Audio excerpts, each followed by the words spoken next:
Yo, good evening and happy 2024 to every single one of you out there in USA, International, Canada, Long Island, aka Strong Island, plus the five spots of Brooklyn, Bronx, Manhattan, Staten Island, Queens. This is your man G Money Stacks, aka the Gregonator, YouTuber, creator, host with the most, misunderstood lonely nomad, the man who hosts the back doors of the Q5 and 24 buses, and of course, Queens, New York native of Lawton, Queens, New York. And yes, you are now tuning, listening, streaming, and watching the 69th episode of the Sports Edition show of Excellent Fun Vibrant Talks podcast, the platform where we talk about things in basketball, football, baseball, including the New York Mets, you just name it. And I do want to apologize for holding up the podcasting schedule for this episode right here. It has been a brutal cold week with dangerous temperatures between the teens and the 20s. So a little quick um thing that I want to actually say though. I had to call out of my job because Saturday it was between the teens and the 20s and I wasn't having it. So I had to do what I had to do to actually, take care of myself. So, if anybody's wondering, it's because of those brutal, dangerous temperatures. So I just want to set the record straight out there and not assume, but I just want to set the record straight out there for those that's just looking for me and all the other stuff. But anyway, man, yes, so now that I got that out the way, we are live and direct from StreamYard alongside with YouTube. And next to me is the Instagram live feed. Of course, be sure to follow the podcast on Instagram and alongside with um clicking the notifications so you can actually be aware when I'll be on Instagram live recording podcast episodes. You just name it, man. So I'm back. So, all right. So, if you are new to the YouTube channel Sports Universe right here, including the New York Mets, um, all you need to do in case you miss any of the episodes, the live episode podcast shows, all you need to do is go ahead and grab that subscribe button for me on the YouTube channel page alongside with alerts so you'll be notified when the podcast recording will be starting, along with the date, the day, and the time. And please click on the like button and alongside with leaving a comment including the topics that's being discussed in every episode whatsoever. It'll help the YouTube channel to actually, grow more. Also, be sure to share the episodes, download the episodes. Also, other than downloading the episodes, you can also add it to your Spotify playlist along with other streaming platforms that you have, whether you have Odyssey, whether you have Audible, you have Castbox FM, you have Deezer, Breaker, Amazon Music, iHeartRadio, YouTube, wherever streaming platforms where you get your podcasts whatsoever, you can add that to your playlist. All right. Be sure to listen and stream and watch these episodes and alongside with telling a friend to another friend, and I'll handle the rest at the end of the podcast show recording. All right. I hope y'all are doing all right with your 2024 and everything else in between. Even though I don't believe in New Year's resolutions anymore, it's almost like you're making empty promises and giving yourself false hope. So, you know what I mean? It may work for some people, and maybe it won't work for a lot of people. Same goes with other people who are Mets fans, as far as like um anything goes. Which I probably will actually do a separate episode on that one. regarding patience, but I'm not gonna have time to do that here. All right, so what do you say we go to and hold on, let me just remind people about Discord, man. Yo, you're more than welcome to actually follow me on Discord in case you want to talk to me that's like sports related, movies, TV shows. Um, you have you have music including hip hop, rap, R&B, whatever it is you want to talk about whatsoever with me. All right. So that's G Money Stacks 555 on Discord. Follow me there. I'm inviting you to actually join me in case you want to communicate with me in terms of music, in terms of sports, whether you are a Mets fan, whatever it may be about what's going on in off season, spring training, regular seasons, whatever it may be, man. I'm open. All right. So there it is right there, man. I just wanted to put it out there. Discord G Money Stacks 555. All right. And also you are more than welcome to send a donation to either my Cash App, which is G Money Stacks, actually $ G Money Stacks 555, or you can go to my PayPal to actually throw in a tip, whether it's like $5, $10. It could be $1, $5, $10, whatever amount you choose and desire will be appreciated. Yeah, whatever tips you want to actually send me, it'll be appreciated. Now, no pressure though, man. You don't have to be rich. You don't have to have a lot of money to actually show more support. Because remember, folks, more support is priceless. It is free 99. All right. So don't get discouraged because you don't have a lot of money. All right. Just do the best you can. All right. You could buy me a coffee, you could buy me a little something to eat, or whatever case scenario may be, man. Whatever works for you. All right. So, all right, let's go to the Queen side bleacher bar. We got some sports topics to get to. Um, the main one has to do with some recent signings of Mets baseball players. We'll get to that in the quick side bleacher bar segment right here. Here it is.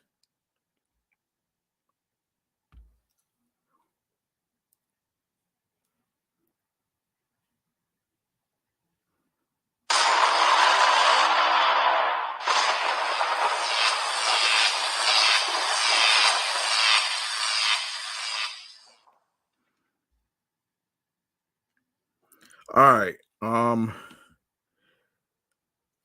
Let's start with a little bit of basketball news real quick. Knock that out the way first.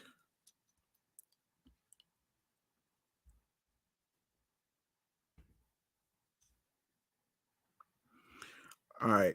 So let's go to a little bit of basketball news and then we'll hit the what's been going down with the Mets off season and everything else. So let's get into it right here. So a little bit of basketball news. This is pertaining to some artwork of the new basketball jerseys. And let me wait for this to load. All right, and this is from the people from the NBA website. So, yeah, so here it is. So this this is from the folks from the NBA headquarters.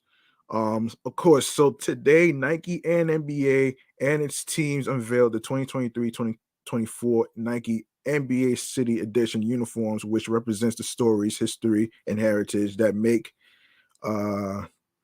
that make each franchise represent hold on each each franchise unique, honoring an inherent bond between court, community, and culture. The uniforms available for sale today at the NBA store. You can check it out for yourself. Nike.com and select retailers globally Home teams will wear the uniforms throughout the NBA in-season tournament, which took place on November the 3rd. Little recap, with a group play doubleheader on ESPN. Yeah, it took place on Friday, November 3rd, with a group play doubleheader on ESPN as the New York Knicks visit the Milwaukee Bucks at 7:30 p.m. Eastern, and Denver Nuggets host the Dallas Mavericks at 10 p.m. Eastern. The Nike NBA City Edition platform features robust hyperlocal stories from each of our NBA teams, creating a tapestry of the history of our game, its teams, and the cities that support them, said Christopher Arena, head of on court and brand partnerships at the NBA. It's fitting that our 2023-24 Nike NBA City Edition uniforms will make their on court debut during our inaugural NBA in season tournament as teams build upon the moments that define their franchises through their quest for the NBA Cup. The game's past, present, and future is deeply embedded in our innovation, which includes how we help all people experience the game in new ways, says Sonia Henning, North America Vice President, League Partnerships, Nike Incorporated. The Nike NBA City Edition uniform continues to be an incredible canvas to tell the stories of these basketball communities. In working with teams across the NBA, we're able to collectively bring the best elements of each franchise to the uniforms. We're able to express that identity during new moments like the league's in-season tournament. Deeper storytelling is available on NBA.com's 2023 to 24 City Edition Hub, which includes a dedicated story for all 30 team City Edition uniforms. Launched in tandem with the uniforms and inspired by their designs, Wilson and New Era unveiled their own respective 2023-24 City Edition products. The Wilson NBA City Edition basketball collection, available in collectors and standard versions, features unique limited edition designs inspired by the culture of each team's hometown. New Era similarly launched limited edition headwear, also available today. The City Edition product is available on Wilson.com, NewEra.com, NBAStore.com, and select retailers globally. Earlier this week, the NBA unveiled the official courts that teams will play on throughout the NBA in-season tournament. The courts, which will be used for group play and the quarterfinals, showcase a bold and distinctive design scheme league-wide, making it instantly clear to fans when a game carries an in-season tournament implications. The NBA team outfitting schedule for the first half of the season, inclusive of the recently unveiled City Edition uniforms and NBA in-season tournament courts, is available on NBA Locker Vision. The first NBA in-season tournament tips off tomorrow night, which is took place on November the 3rd with a group play doubleheader on ESPN as the New York Knicks visit the Milwaukee Bucks at 7:30 p.m. Eastern, and the Denver Nuggets host the Dallas Mavericks at 10 p.m. Excuse me. All 30 NBA teams will play 4 group play games on Tuesdays and Fridays in November. 8 teams will advance to single elimination knockout rounds, which culminate with one team winning the NBA Cup at T-Mobile Arena as the in-season tournament champion. This is a little recap of what went down 2 months ago. All right, so in case you're wondering, and Ice Cube Yes, so the man himself, man, and this is according to Deadline right here. So Ice Cube is teaming up. No, is teaming with Jesse Collins Entertainment on a sports docuseries revolving around his successful Big Three Sports League. Ice Cube will star in and produce via his Cube Vision with Jesse Collins Entertainment. Uh, the as yet untitled series will take an unprecedented look at the making of one of the fastest growing new leagues in the United States, the Big Three. As Ice Cube defies the NBA on his quest to become one of the biggest sports leagues in the world. Described as Welcome to Wrexham, um, and Sheer meets basketball. The series will be dual narrative following Cube and the challenges of building a new basketball league from the ground up, as well as the journey of one of the big three teams as they navigate um, the ups and downs of a grueling season in pursuit of a national championship. Big Three's widely covered $1.2 billion lawsuit against Qatari investors will also be covered in the series. Damn, $1.2 billion. Sheesh.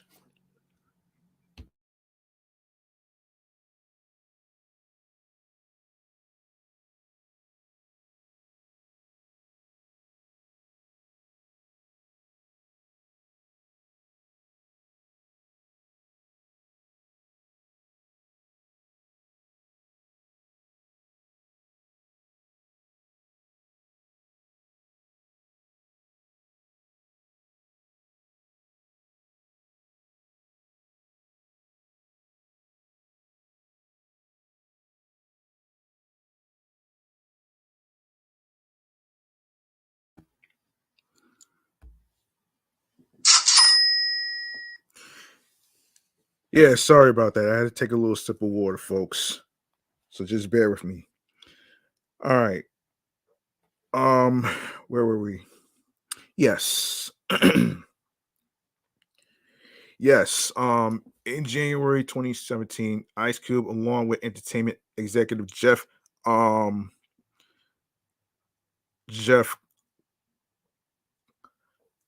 Quatanetz, announced the launch of the Big Three as a new three-on-three half-court basketball league that would feature some of the best players to ever play the game. Cube and Quatanetz had a shared vision of a player-centric league focused on entertainment and innovation. Among those innovations, they introduced the 4-point shot with 3 4-point circles beyond the 3-point line. Since then, the Big Three became the first professional sports league certified by the U.S. Chambers of Commerce as a black owned and operated business, and the first league to have female coaches within a male sport. The league has also empowered diverse executives and entrepreneurs to hold top roles at its sports teams and provides revenue share with players, being one of the few leagues to do so. Basketball legends including Dr. J, the Iceman, George um, Jervin, Gary Payton, Allen Iverson, Lisa Leslie, Rick Barry, Steven Jackson, and more have competed as coaches and players. Among the many hoops legends they brought into the league was Hall of Famer Clyde Drexler, who is now commissioner of the Big Three by design. The league sits at the intersection of sports, entertainment, and culture. Jesse Collins, Dion Harmon, and Madison Merritt will executive produce the docuseries for Jesse Collins Entertainment, along with Q Vision's Ice Cube and Jeff Quantinets.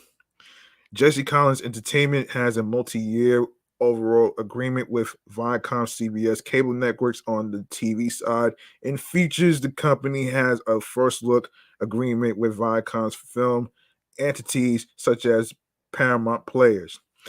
Founded in 2012 by Collins, who is the CEO and executive producer of all programming, JCE is probably best known for producing award shows and specials, including the American Music Awards, BET Awards, Soul Train Awards, BET Hip Hop Awards, Black Girls Rock, BET Honors, and UNCF's An Evening of Stars, as well as specials Martin the Reunion, John Lewis, Celebrating a Hero, Happiness, no, excuse me, Love and Happiness, and Obama Celebration. Changed together from the March on Washington to today. A Grammy. Salute to The Sound of Change, Stand Up for Heroes, Def Comedy Jam 2025, and Leslie Jones, The Time Machine. All right, let's see what else we got going on here, man. We're gonna do a little recap. Hang on a second here.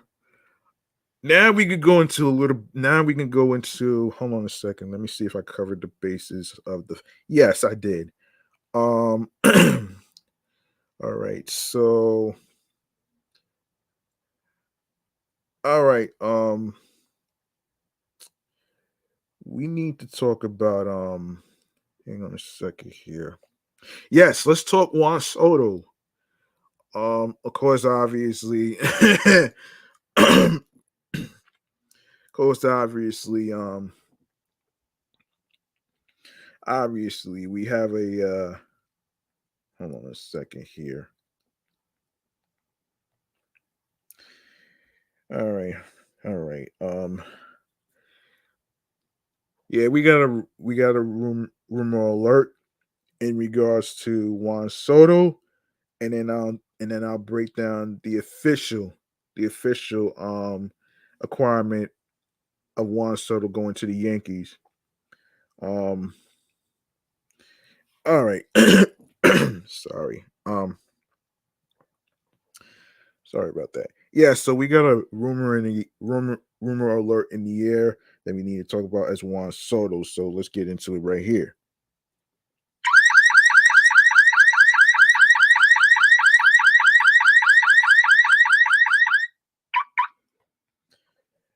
All right. All right. So there's been some talk about Juan Soto. I've been hearing about it, been meaning to talk about this shit. So let me just talk about it right here. So and this comes from a website called gaslampball.com. All right. All right, so San Diego Padres news. And of course, obviously, Rosenthal. Why the Yankees and Padres both need a Juan Soto trade to happen. Um, obviously, damn. Hold on a second. Let's get to it here. Let me see. All right, so all right. Actually, yeah, this comes from the left. Excuse me. This comes from the Athletic. Um, so anyone want to consider the Padres side on this, or we are just going to accept the Yankees' well publicized position that the Padres' demands for Juan Soto are outrageous and unreasonable, and every other negative adjective that comes to mind. The determination of whether a trade package is reasonable is in the eye of the beholder. The current impasse between the Yankees and Padres is standard for a negotiation of this magnitude. But while the Yankees' argument continues to receive traction in the media, the Padres' case at least merits consideration. Essentially, that case is this: Soto, age 25, is on a Hall of Fame track. He will be extremely motivated in his walk year while targeting a $500 million contract in free agency. Um, it's not really official on that. So So I'm not too yeah, I'm not the thing about contracts is a little complex. So I'll just leave that to a fellow podcaster who goes by the name of Ryan Finkelstein from Locked On Mets podcast. In case you don't know, you make sure you follow Locked On Mets on YouTube and streaming platforms wherever you get your podcasts. He breaks down the contracts and everything in between. So check him out. Um, and I'll recommend some other Mets podcast shows for you to listen to at the end of the show. So stick around for that one right there. Um, yeah, wait. Yeah, $500 million contract. That's a lot of money.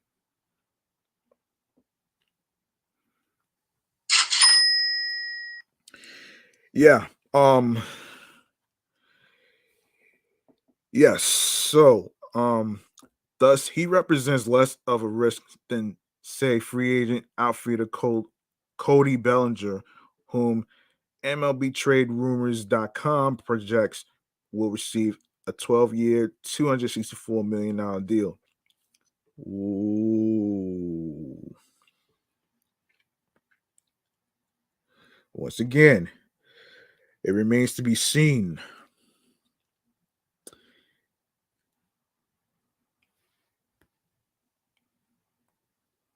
Hang on.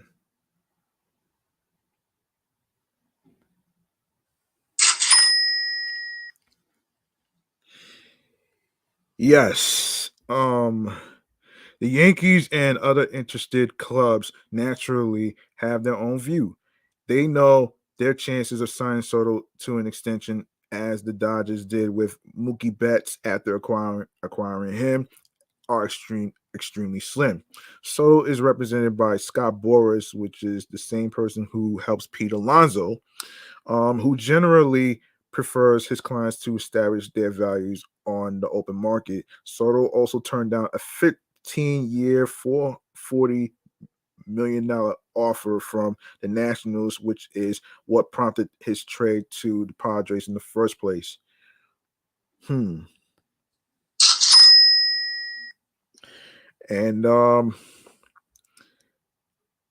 still, whatever happened to the notion that no 1 year deal is a bad deal. So there's no such thing as there's no such thing as a 1 year bad deal. Which is true. Two free agent right-handers who are not exactly world beaters. Luis Severino and Kyle Gibson signed contracts for $13 million and $12 million respectively. Granted, Soto's projection in his final year of arbitration is $33 million.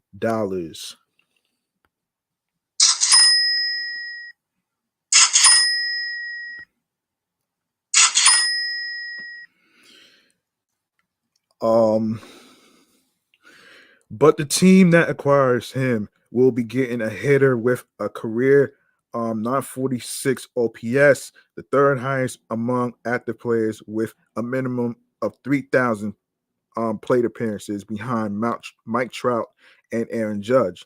Given all that Soto has at stake with his pending free agency, he's certainly a reasonable bet to succeed. Very interesting. Indeed. All right. All right, let me keep going here.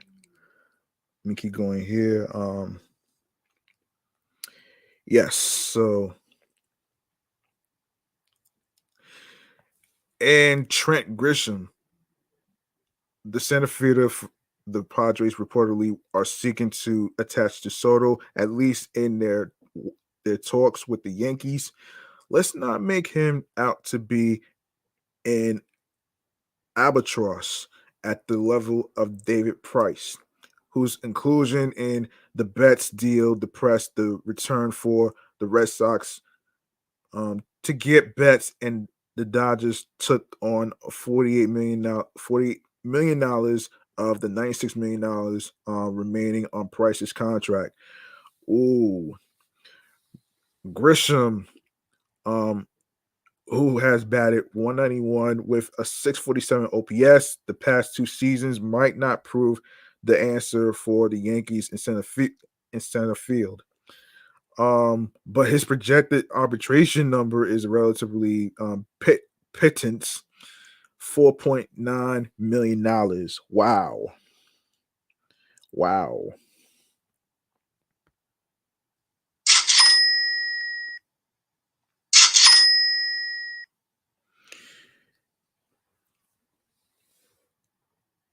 The real issue here is that the Padres want the Yankees to include both right-hander Michael King and pitching prospect Drew Thorpe in a deal for Soto, and the Yankees do not want to do that. The solution include one of the two, then figure out the rest of the package. The Yankees' seeming outrage over the reportedly large number of players the Padres want in return is silly. It's the quality of the players, not the quantity, that matters. Um, the Padres need to trade Soto as they try to cut payroll before moving on to other pursuits. The Yankees need Soto as they try to rebound from what general manager Brian Cashman has called a disaster of the season. Probably no other team is eager. Hang on a second. Yeah, no other team is. Hang on a second here.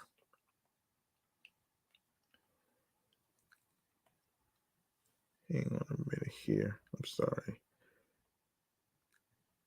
Hang on 1 second here.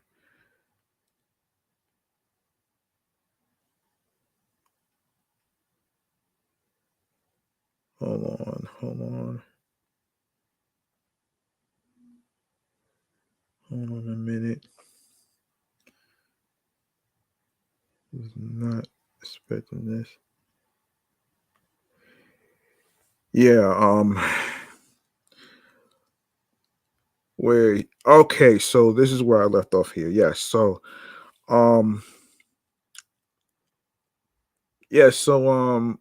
the Yankees need Soto as they try to rebound from what general manager Brian Cashman has called a disaster of a season. Probably no other team is eager a suitor.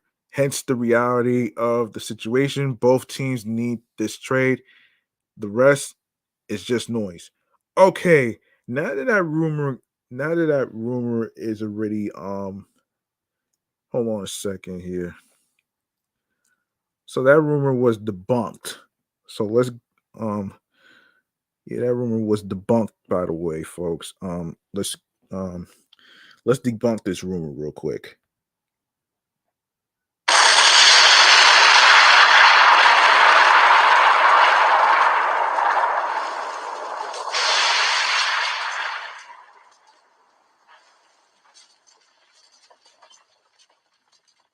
In other Juan Soto news, it is official. The Yankees acquire Juan Soto, according to the folks on ESPN. Um, the San Diego Padres traded Juan Soto to the New York Yankees late Wednesday night, marking the second trade in less than 17 months for the 25-year-old outfielder who has established himself as one of this era's most gifted hitters.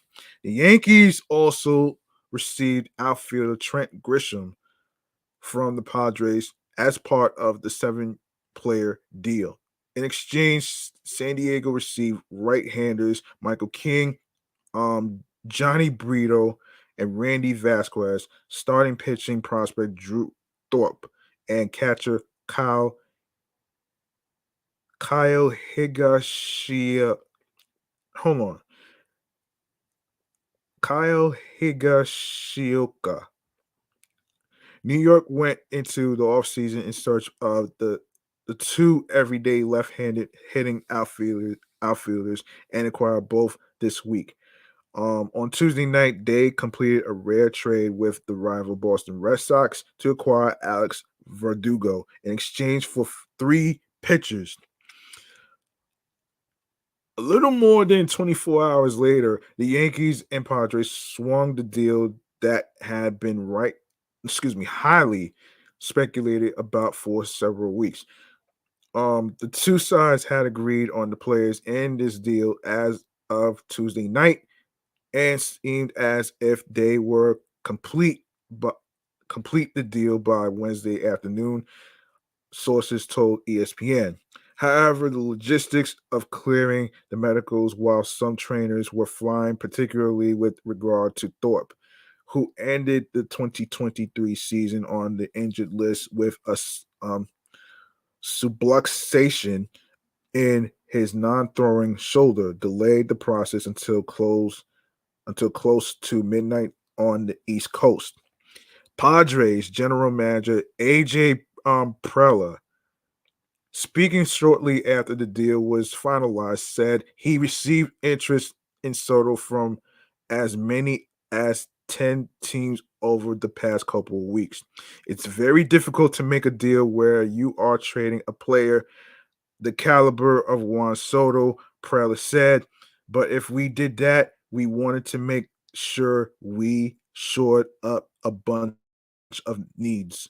We were able to get some depth with quality. Um, I'm gonna do a breakdown of what the meaning behind depth in one of the future episodes. I'm not gonna have time to do it here. So I'm gonna save that for another time. The trade puts Soto in an outfield mix with Vertigo, Grisham, Aaron Judge, and Giancarlo Stanton, the latter of whom is more of a designated hitter at this point. Um, Vertigo and Soto are heading into their final year before free agency, but the Yankees would undoubtedly love to keep Soto long term. Neither Judge nor Vertigo is a primary center fielder, but one of them will have to man the position on a full-time basis under this construction. Grisham, also a left-handed hitter, comes in as a fourth outfielder who can be subbed in for defensive purposes late in games and draw some starts against righties. Grisham's departure might clear a path in San Diego for Fernando Tatis Jr., a lifelong shortstop who won a platinum glove in his first full season as a right fielder in 2023 to play center field. Though the Padres also have shown interest in Korean center fielder Jung Hoo Lee, who signed with the Giants this year. The Padres also want to add at least one more starting pitcher, Preller said. By clearing somewhere in the neighborhood of $35 million with the Soto deal, the Padres theoretically could add Lee and another in hopes of continuing to compete in an increasingly difficult National League West. And I just basically just said just now that a Korean center fielder, Jung Hoo Lee, basically signed with the San Francisco Giants already. So that's off the table right now. You know what I'm saying? um Asked about the difficulty of not seeing this through with Soto, Preller said, in quote, for us, we saw it as the potential to have three pennant races with Juan in play and maybe more. But I think even from the time we made the deal, both internally in baseball operations, myself with Peter Seidler at the time, we understood that you can also pivot, which is not going to happen.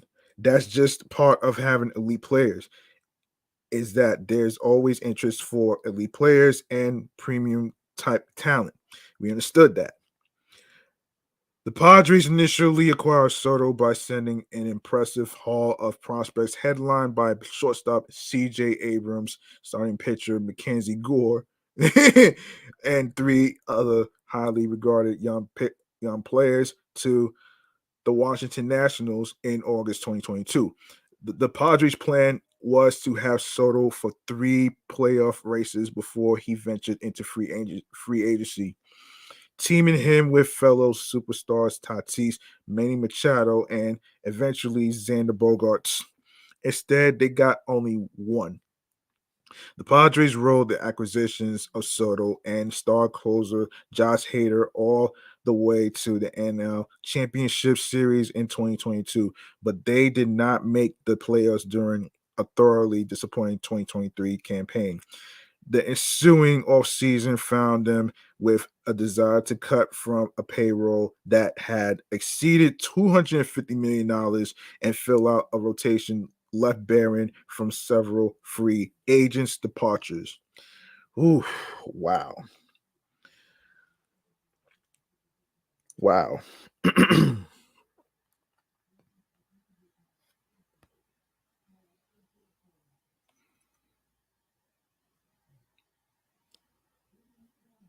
Come on.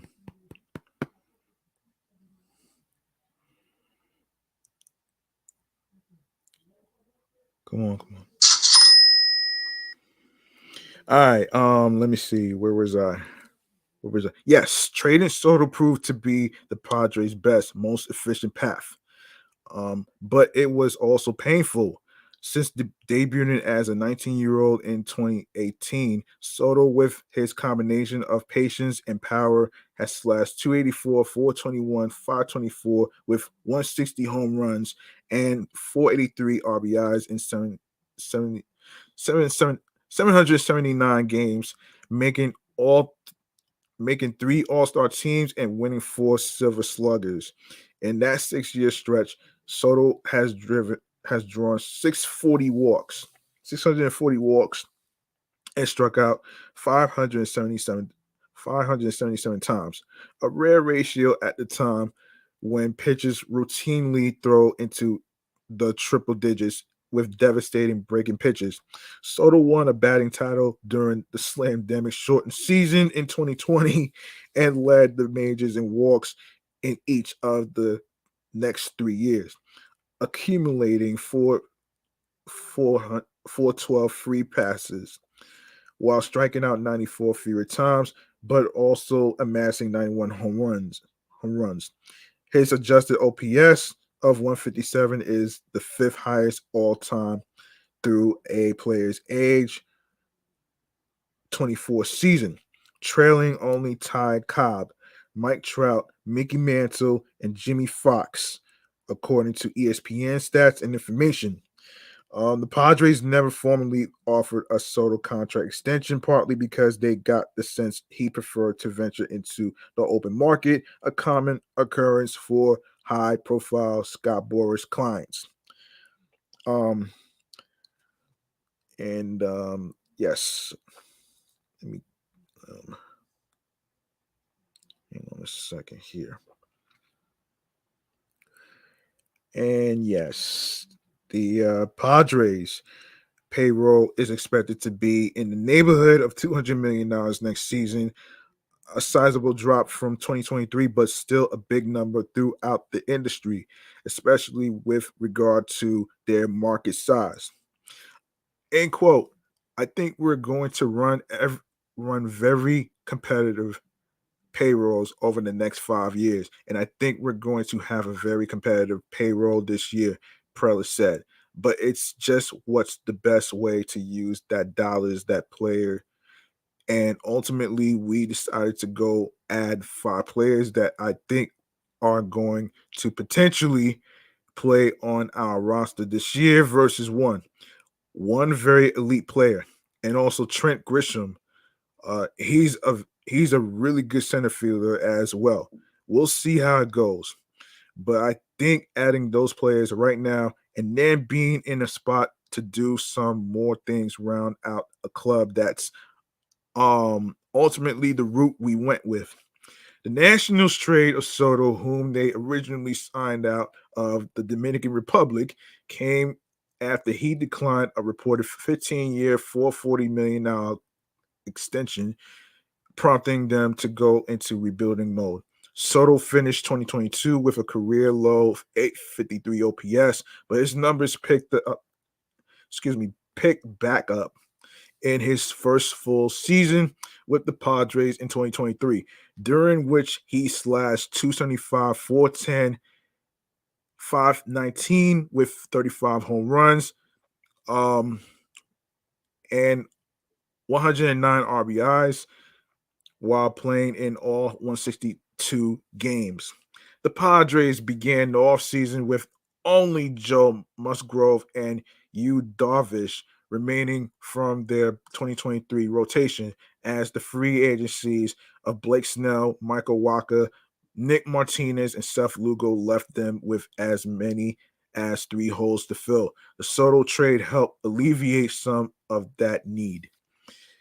King, age 28, posted a 1.88 ERA in 8 starts after transitioning to the Yankees rotation late last season, and probably will fill one of the open spots. Brito and Vasquez, both 25-year-olds, same age as Soto, who debuted last season, also are options. And so is Thorpe, who dominated in high A and double A in his age 22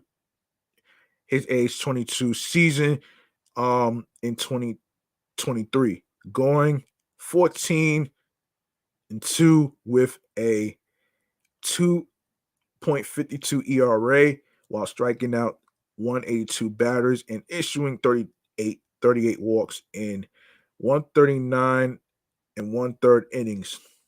Brito posted a 4.28 ERA in 25 games, 13 starts in 2023. Vasquez had a 2.87 ERA in 11 games, 5 starts. Higashioka, who is a year away from free agency, gives the Padres another option behind the plate alongside catcher Luis Campusano, age 25. But the real prize, of course, is Soto, whose transition from San Diego's spacious Petco Park to Yankee Stadium's short right field porch might unlock yet another level of his already illustrious offensive prowess. He is guaranteed only 1 year in the Bronx, but the Yankees would love to extend his stay somehow. Remains to be seen, man. When everything was falling apart for Wanda Franco, the incandescent star shortstop for the Tampa Bay Rays, prosecutors in the Dominican Republic allege he opened WhatsApp on his phone and sent a message to the teenage girl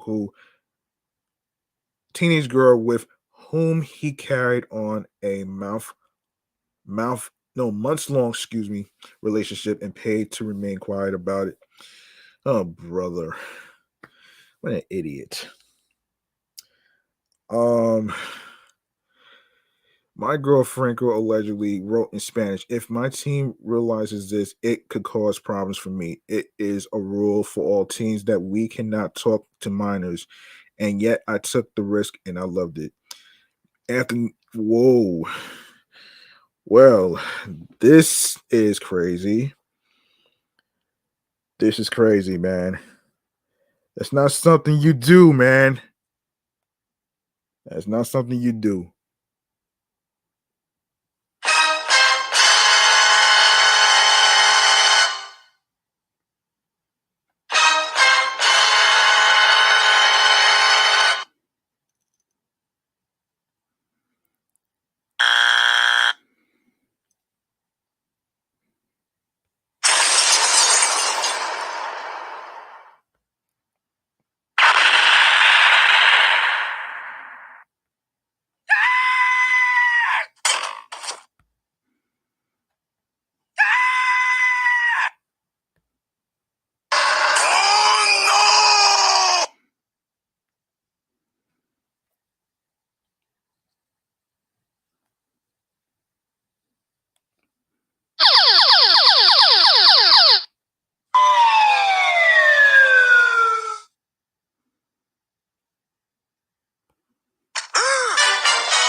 Okay, that's an epic fail, man. That's not something you should be doing, though. Like seriously, man. You messing around with a fucking minor. Like, what were you thinking, man? What the fuck were you thinking? Anyway, after a nearly 6-month investigation, Franco was arrested on New Year's Day for not appearing in court to answer a summons from a governmental child welfare unit in his native Dominican Republic. Prosecutors later accused him of having sex with a 14-year-old girl when he was 21 years old and presented charges of commercial sexual exploitation and money laundering. He could face up to 20 years in prison and is reckoning with the possibility of his MLB career ending at age 22. Anyway, man, I'm not even gonna go through all this shit, man. Let me not do that. I'm not even gonna go through all this shit, man. This is so fucking ridiculous right there. Anyway, man. Anyway, let's continue with our next fucking rumor. Anyway, what is it? Anyway, yeah, so according to the Bleacher Report, the Los Angeles Angels will have a new manager in the 2024 campaign. Los Angeles announced on Monday that Phil Nevins' contract option for 2024 has been declined. Sam Blum of The Athletic, who initially broke the news about Nevin, reported the future of general manager Perry Minasian remains unknown. Before I continue further, let me say congratulations to Juan Soto for signing with the New York Yankees, man. Even though it's a 1-year deal. Of course, there's been some speculation about him going to free agency in 2025 to be with the Mets, but that remains to be seen until we hear anything official. I will talk about it. Otherwise, that's just pure speculation right there. Yeah, let's make some noise for Juan Soto, man. That's all I'm gonna do. Make some noise for Juan Soto for being traded from the Padres to the Yankees, man. You know what I'm saying? don't know why it took so long, but it is what it is, man. I don't know why it took so long. It is what it is. So anyway, let's do this.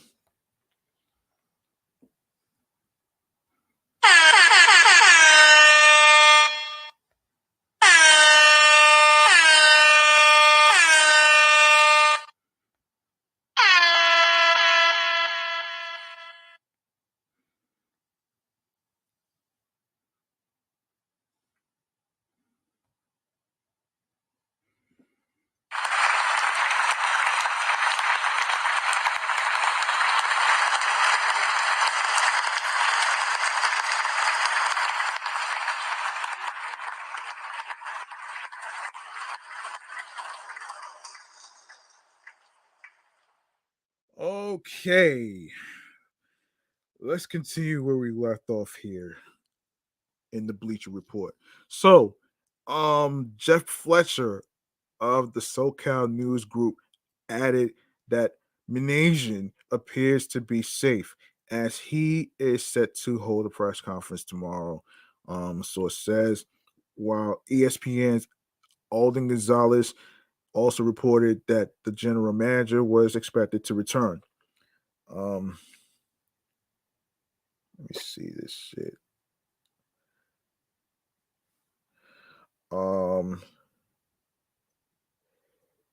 Yes, so nonetheless, a major offseason of change is expected for the Angels.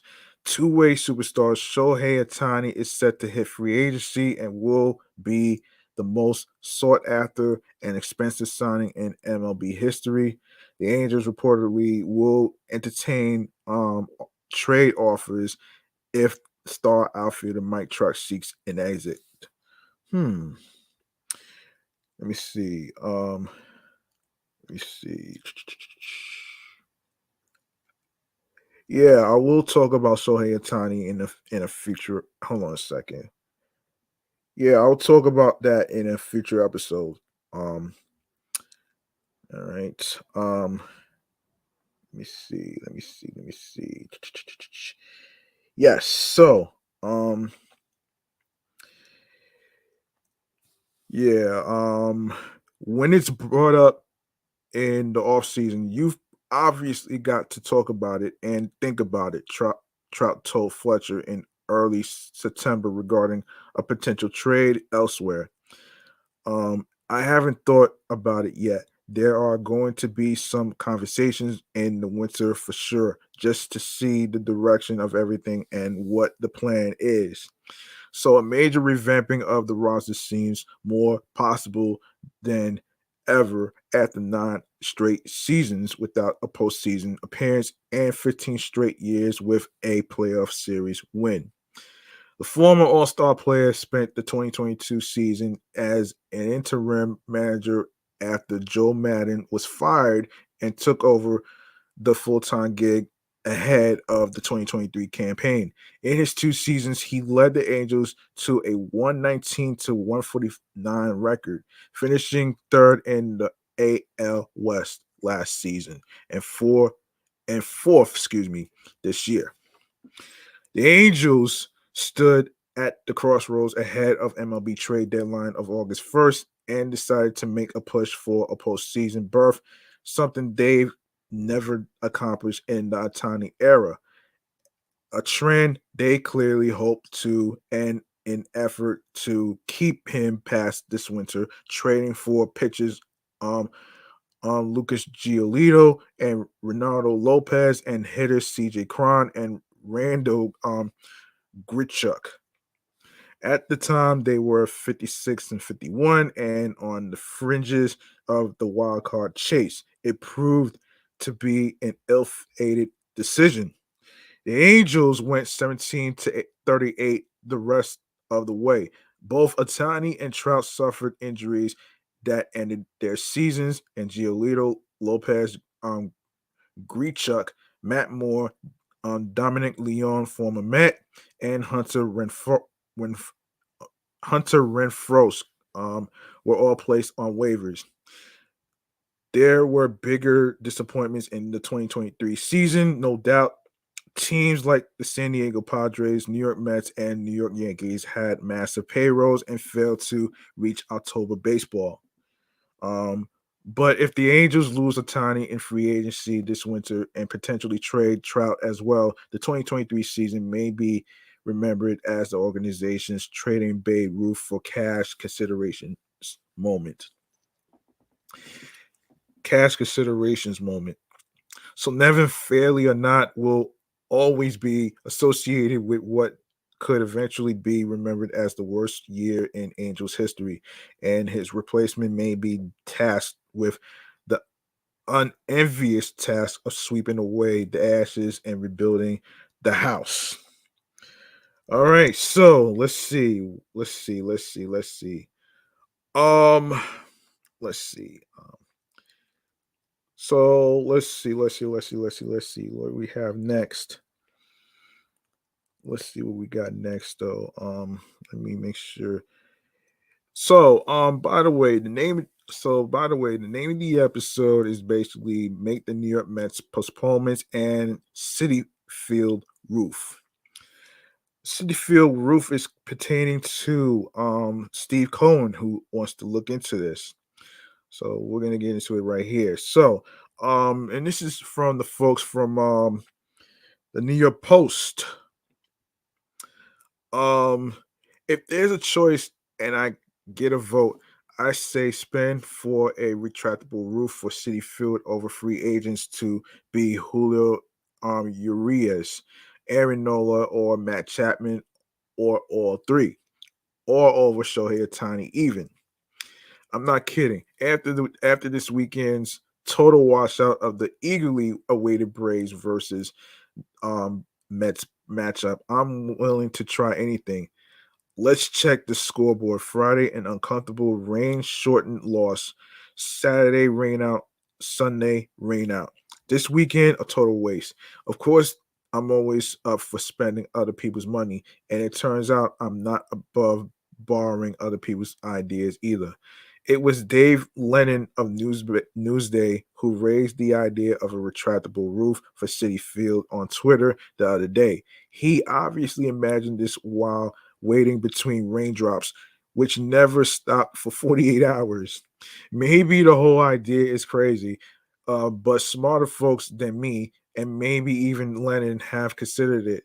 Mets owner Steve Cohen is one who's locked into building a retractable roof for Citi Field. No surprise, since he'll consider anything to improve Mets fan experience. And word is Cohen was told it would cost $800 million to add a retractable roof, which seems to have given him pause to the point where he is currently considering it a missed opportunity. Um, the cost would have been a mere fraction of that upon construction. More on that later. Interesting. Very interesting. And how he can miss. Yeah, that's really understandable. Around the time City Field was being built, at the time, I don't think he ever thought about putting a retractable roof on there. So never say never, man. Never say never. But $800 million for a retractable roof is a lot of money, folks.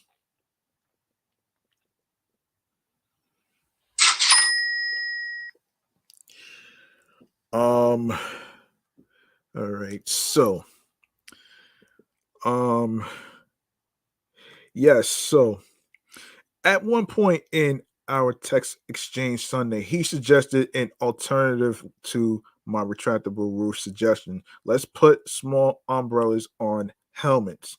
That's not gonna work, man. Oh shit.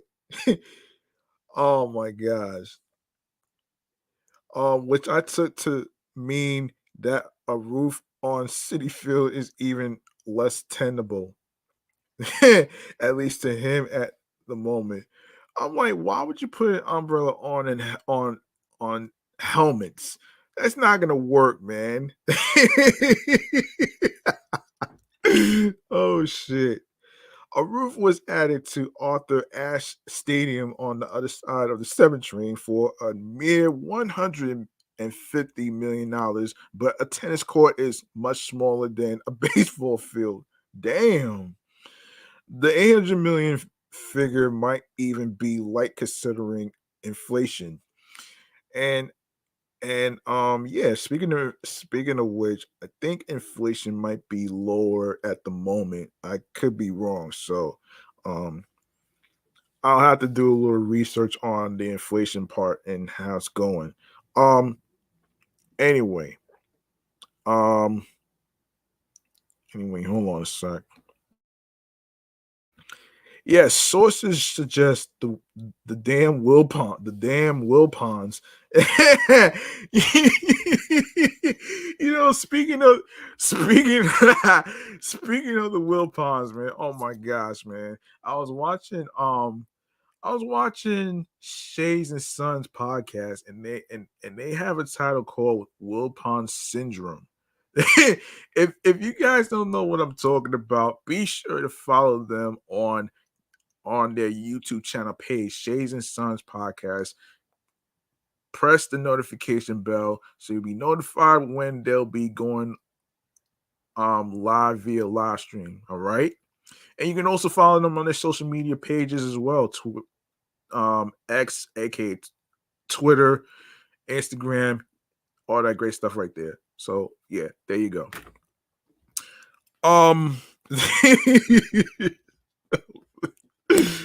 Wilpon syndrome. Wow. Anyway, yeah, the Wilpons did an investigation of Roof back in 2007 when they were conceiving of City Field and found it would cost an additional $100 million to $125 million back then. I'm not here to bash the Wilpons. They did know their real estate, and Citifield is one of the best of the newer parks in baseball. Say what you want about the Wilpons, but they succeeded with their TV endeavor, SNY, and they did know their real estate, which was their main business. Yeah, I don't know about all that though, man. I kind of disagree with this one right there, man. I kind of agree towards the guys from Shays and Sons podcast on this one, man. um City Field is a gem with only one obvious shortcoming. And I get why they ultimately decided against the roof. Back then, $125 million was a lot of money, although I'd point out now that they would have been better off spending the loot on a roof than Jason Bay. Or as much as we all love David Wright, even the Mets captain. Um, for those bad at math, the cost is about 7 times that now. Forget inflation, which isn't low. The bigger issues are many, including retrofitting the roof to fit the existing structure and fortifying the land, which is said to be soft. No other baseball owner could even consider adding 33% to the total cost of the franchise. But Cohen stands alone, and he's already run his bills to record heights, having spent a record $377 million on payroll plus $100 million or so on tax. Um, yeah, that part. Can we can we get rid of this? Hold on a second.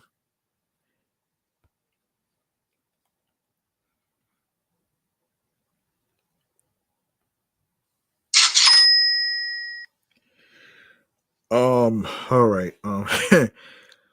Yeah, so um Cohen isn't uh Cohen isn't a mononymous man. He once spent $139 million for a piece of art with a puncture wound, and he's one of the world's great investors. But it seems to me not only would the roof be better for fans long term, it may be a better investment than another free agent or two. It's difficult to advise Cohen on economics as he's doing quite a bit better than me. But perhaps he should consider the franchise value. Surely already up from the $2.4 billion he paid would rise further.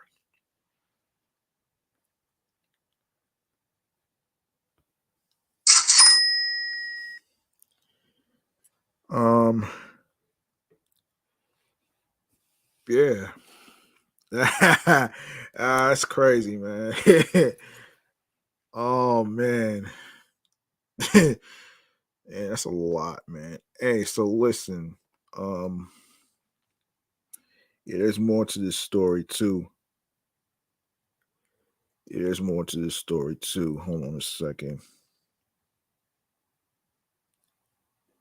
Hang on 1 second. Um, yeah, so it certainly would eliminate the need for a traditional doubleheader as was necessitated Monday. But most importantly, of course, it would add considerable comfort. Oh my god, this shit again. This shit again. Oh man.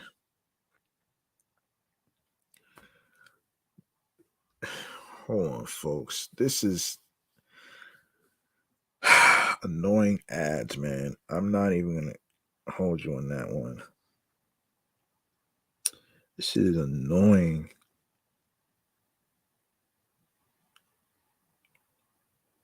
This shit is mad annoying, man. Hold on a minute. This is so annoying.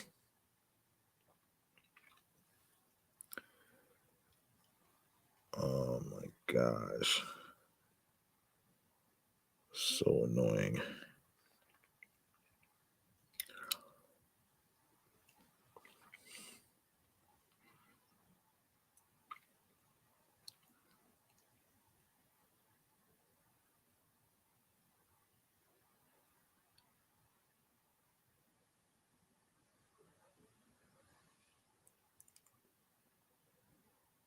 Sorry about that. All right, so it certainly would have. Yeah, I just read that. Yeah, it certainly would eliminate the need for a traditional doubleheader, as was necess. Hold on a second. Necessitated Monday. But most importantly, of course, it would add considerable comfort and certainty to the fan experience, even on days where there's no downpour and it's simply too cold or too hot.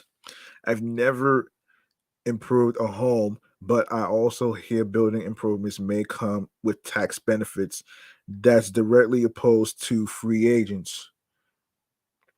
Okay. Um okay.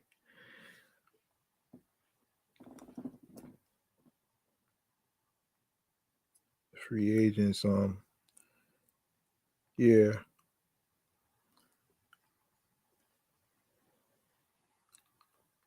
Hang on. Take the case of Atani, who surely interests Cohen, his general manager Billy Epler, who's now fired, who originally signed him for the Angels, and everyone else in New York who ever wears orange and blue in combination. Atani is an all-time great player and one of a kind marketing opportunity, but Atani will cost $500 million. Sheesh. That shit is expensive, man. Very fucking pricey. Plus, in the Mets case, the so-called Steve Cohen fourth tax tier tax, which rises to 110% next year, would bring that $500 million outlay to $1.05 billion, with the majority targeted to line the pockets of poor billionaires. Oof. Jeez Louise.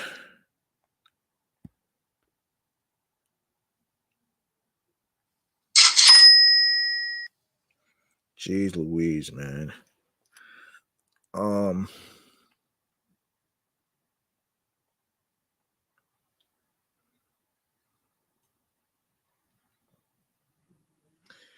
damn it. This stupid shit though, man. Um,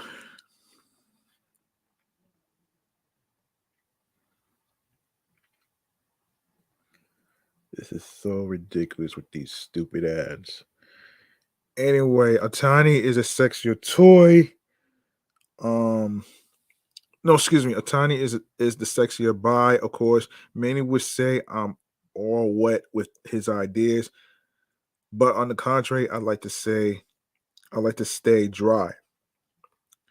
Yeah, that's interesting right there. That's interesting right there. Um, yeah. Let's go to hold on. Let's go to one. All right, so let's go to. Hang on a minute here. Hold on a second here. Wait, the Braves. Hang on.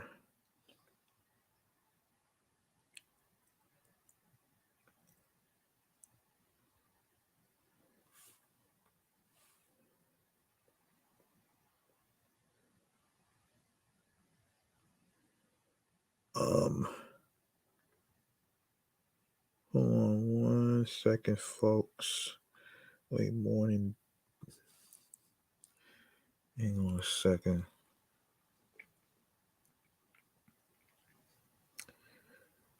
No. Um, give me one second.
Yeah, sorry about that. So they got humiliated by the this is a little recap of what went down last summer.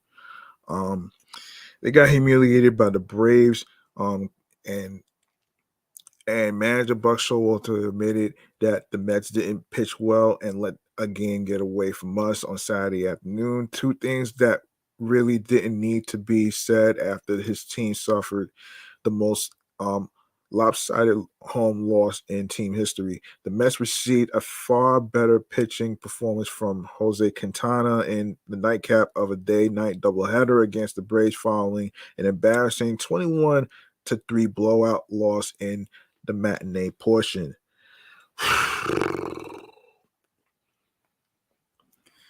Damn. Damn, son.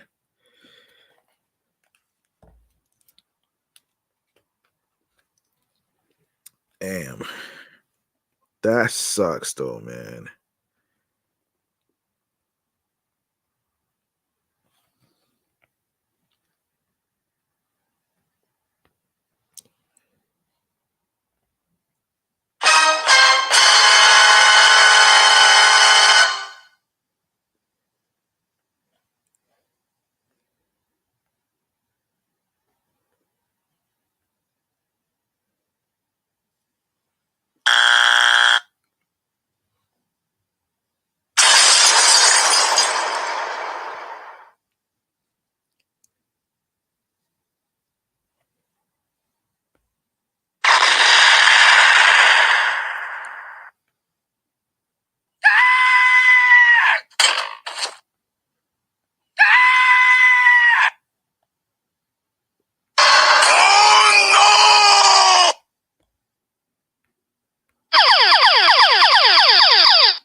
Oh boy. Yeah, I did watch that game and I was like, damn, man. I was like, damn, that's crazy, man. But you know, okay. I'm gonna break down um the whole thing with the dead weight in the sec, but I'm not gonna get there right now. But let me continue. So, but their bats remained silent and they were swept in a disastrously long day at at Citifield with a 6-0 loss in game two. Today was definitely a tough day, said Francisco Lindor, who went um 0 for 4 in the nightcap after he sat out the opener with a sore right side. When you lose, it's tough. When you lose two in one day, it's tougher. The emotions are double. MLB strikeout leader Spencer Strider outdueled Quintana, who allowed one run over 6 innings in his best of five steady starts for the Mets since he came off the injured list on July 20th. Errors by second baseman Danny Mandick, who's no longer a Met, by the way, and center fielder Tim Castro, who's now with Syracuse, on the same play led to an Atlanta run in the eighth inning of Game 2. Strider struck out 6 over 7 scoreless innings to extend the dominance of the Braves starting pitchers in this series, which began with a 7-zip shutout on Friday night and included 7 scoreless frames by former Mets farmland Alan Winans in the first game Saturday. Daniel Vogelback's eighth inning home run in the opener represented the Mets' only runs in a 34-3 wipeout aggregate score. through the first 3 games of the series. We just didn't score any runs other than late in the first game, says Showalter, whose plummeting club has lost 10 of 12 since dealing away key players at the August 1st trade deadline. You are basically talking about 18 innings of really being challenged offensively. In game one, the Mets 52 to 65 fielded a makeshift lineup that barely would have met requirements for for a road game in spring training, much less an August clash against the team with the best record in baseball. Winans, the Mets 2018 17th round draft pick, was left unprotected and was then selected by the Braves in the 2021 Rule 5 draft, which I will talk about in a future episode. He throttled an already trade depleted lineup that was without 2 injured starters, Lindor and Brennan Nimmo, though both returned to action for game 2. The MLB leading Braves 75-41 followed up their pounding of the Mets Friday by scoring 5 runs on 8 hits against Phil and Game 1 starter Danny Reyes during his 4 2/3 innings of work. Relievers Reed Garrett and Josh Walker, as well as Mendick, were rocked for 16 additional runs and 6 home runs over the final 4 innings, including 2 by MLB leader Matt Olson. The Mets didn't register a hit against Winans until Vogelback single to left with 1 out in the 4th. By then, they trailed 5-zip after a 2-run single in the top half by the 4th by Ozzie Albies. Olsen clubbed his MLB leading 41st and 42nd homers of the season in the 6th and 8th innings, respectively. Excuse me. Albies homered in the 7th to push the Mets deficit into double digits, and Sean Murphy homered in the 8th. That prompted Showalter to bring in Mendick, who yielded 2 more home runs to Riley and Lopez as he allowed 8 runs in the 9th. We inflicted that on ourselves, Showalter said. Between games, it's not their fault that we didn't play very well or pitch very well. Quintana's work certainly marked an improvement in game 2. The lefty allowed only 1 run on an RBI single by former Met Kevin Pillar in the 5th of Quintana's 6 innings. Mendick booted a smash by Riley in the 8th, and LaCastro overran the ball in center field, enabling Albies to score for a 2-run lead. Ozuna ripped an RBI double against Drew Smith later in the inning for a 4-zip Braves advantage before Albies added a 2-run homer in the 9th.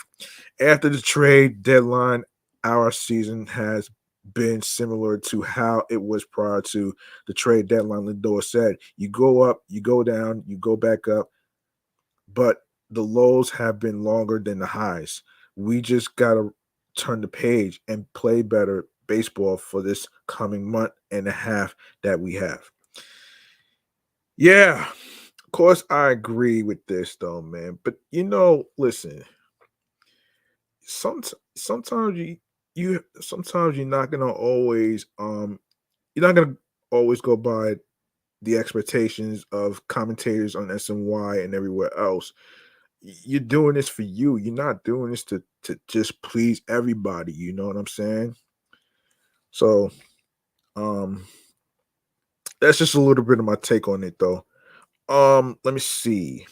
What else we got on the agenda to talk about here. Yeah, let's get into the Ronnie Mauricio situation here. A little update on Ronnie Mauricio. Let me get into it right here. Hold on a second here. Um,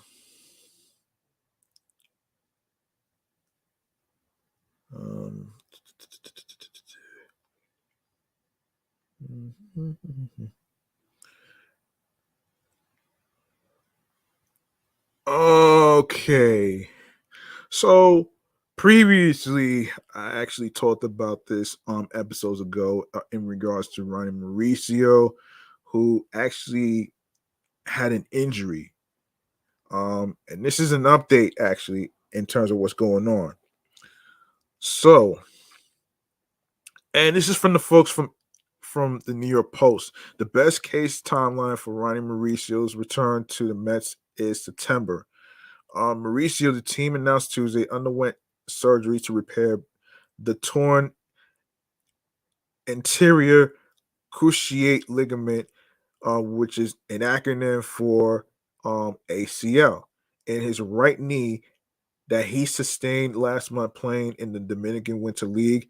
Um, the procedure was performed Monday at the hospital for special surgery in New York by Dr. David Altchek. Um, the Mets added that a typical return to play timeline from the procedure. The procedure is 8 to 12 months. Mauricio, age 22, was attempting to steal second base for Lycee in the Dominican Republic on December 10th when he tore the ACL. Wow. And yeah, so the Mets viewed Mauricio as a possibility to compete for the starting third base job in spring training with Brett Beatty. With Mauricio's sideline, team brass um, could look toward an external option such as Gio Urshela or Justin Turner, who could play the position at least on a part-time basis. All right. Um, let me see. Well, we kind of wish him a speedy recovery, and that's kind of hard though, man. You know what I mean? That's very hard and a tough loss, man, to be losing a valuable player um who is very young, by the way. That's tough, man.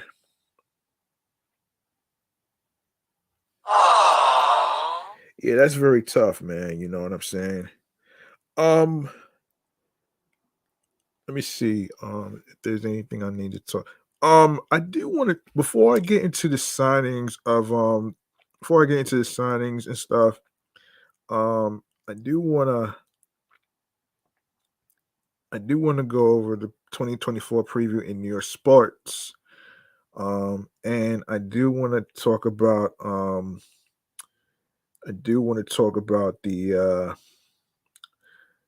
the signings and stuff. But before I do that, I want to say something actually, man, because lately I've been watching a lot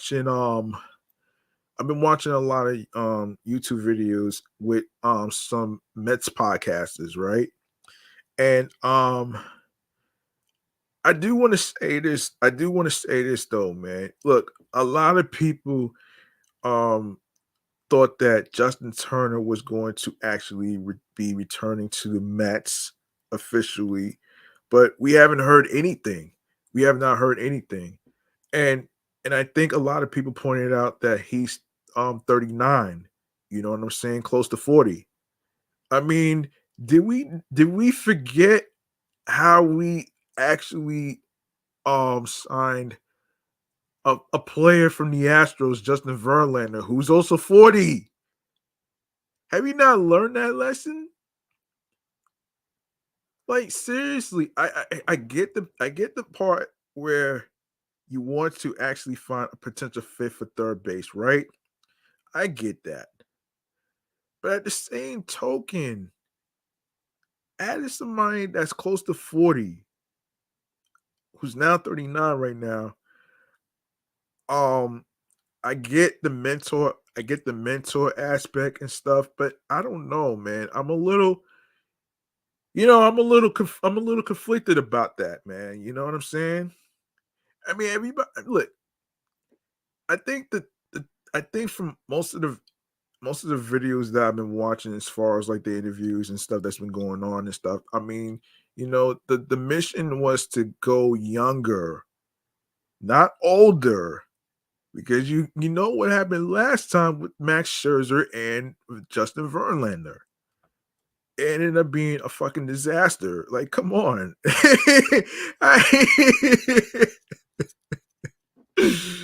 Yeah, man. Like, like seriously, man. Like, but there is another. But I know certain people was talking about how they was looking for a potential DH, right? Um, a potential DH, right? Um, Now the name Jorge Soler has been ringing a bell and stuff, and I know there's certain people out there who also is a DH, but um, you know, you know what though?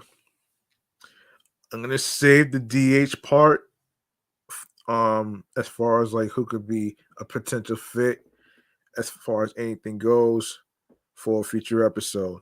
So let me just leave that at that. You know what I'm saying?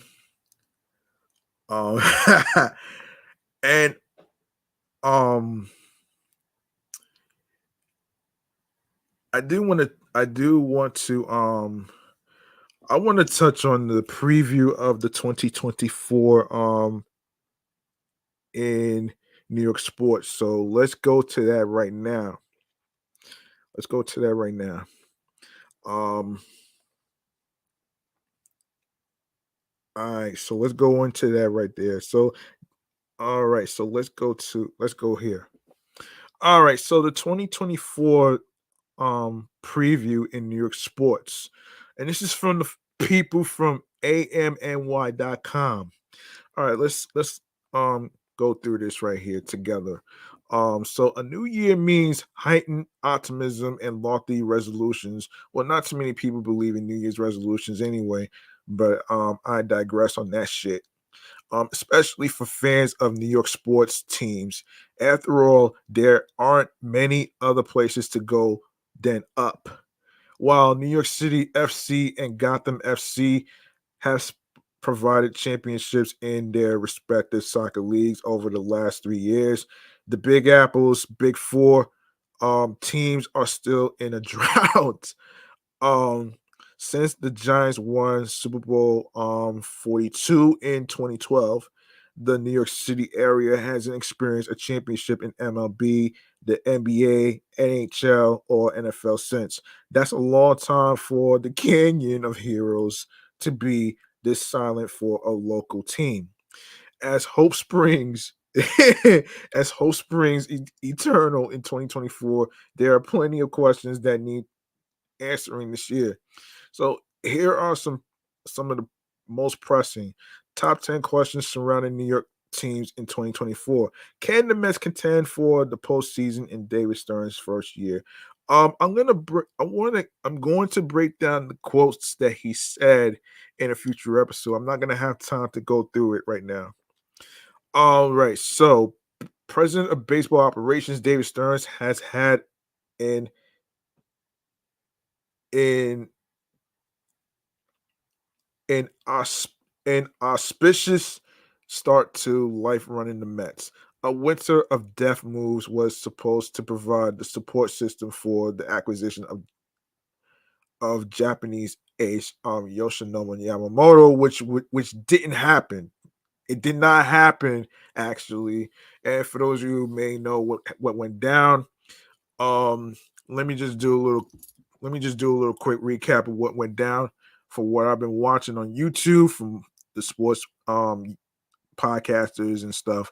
What went down was Steve Cohen and David Stearns went to Japan to meet up with Yoshinobu Yamamoto's family.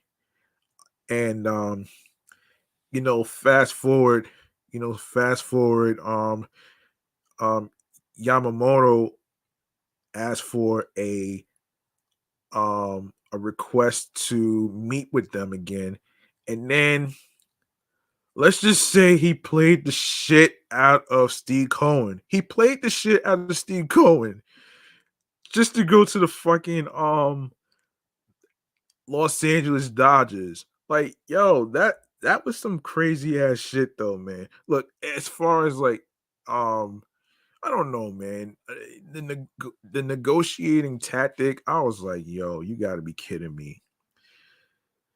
Ah, man, like you gotta be fucking kidding me, man. That right there, it really brought a bad taste in people's mouths, though, man. It really did.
Look, man, I think the Mets will be fine without Yoshi Nobu Yamamoto. They'll be fine, man. I mean, they will be fine, man. That's all I'm gonna say right there, man. Like, it's not the end of the world if they don't get the flashy. That's another thing I'm gonna discuss in the future, man. I'm not gonna have time to discuss it here. So, um, anyway, let me continue with this right here. Let me see where were we? Where were we? Hold on a second. Um, where were we? Let me see.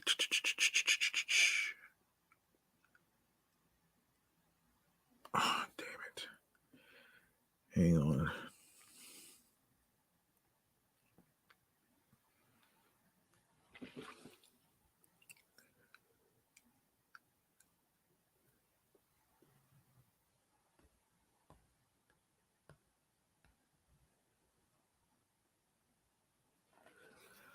All right, where were we? Yeah, all right. So, but Yamamoto follows Shohei Ohtani to the Dodgers, and the Mets starting rotation is suspect.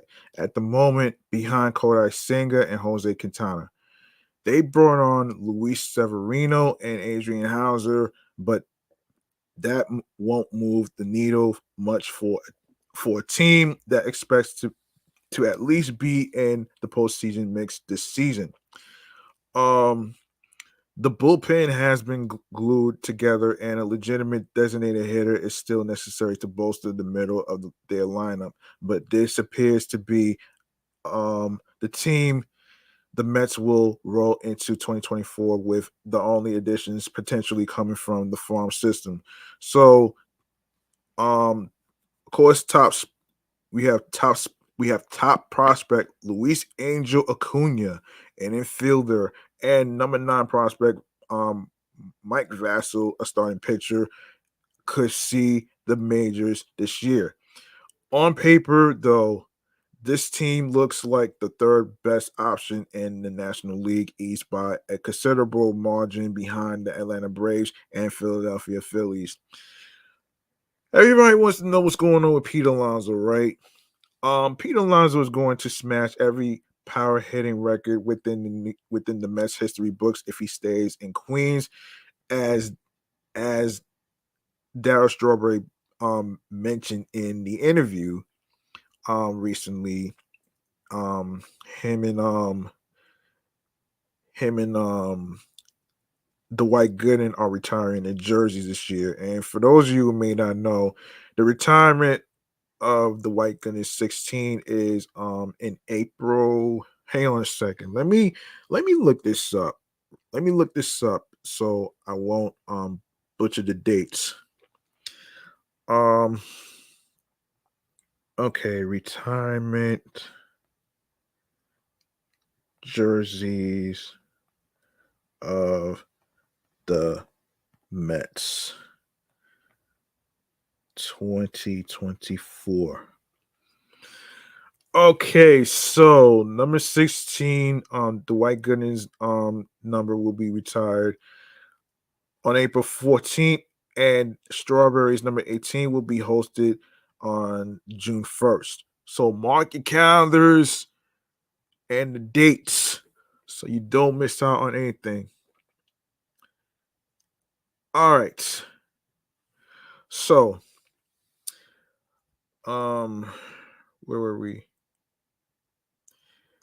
Yes. So,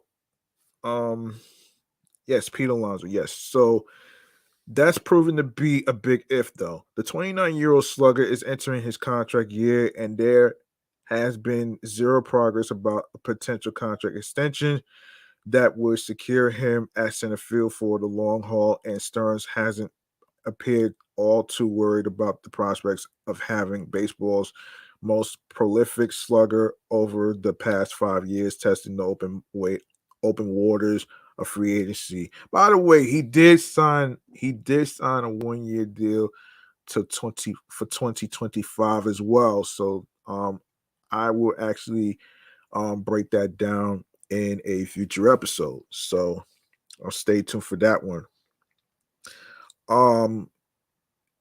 And I just discussed the Juan Soto thing not too long ago. Approaching this logically, it would be safe to assume that the Yankees would not have given the San Diego Padres 4 players for the 25-year-old superstar if they weren't confident they'd keep him.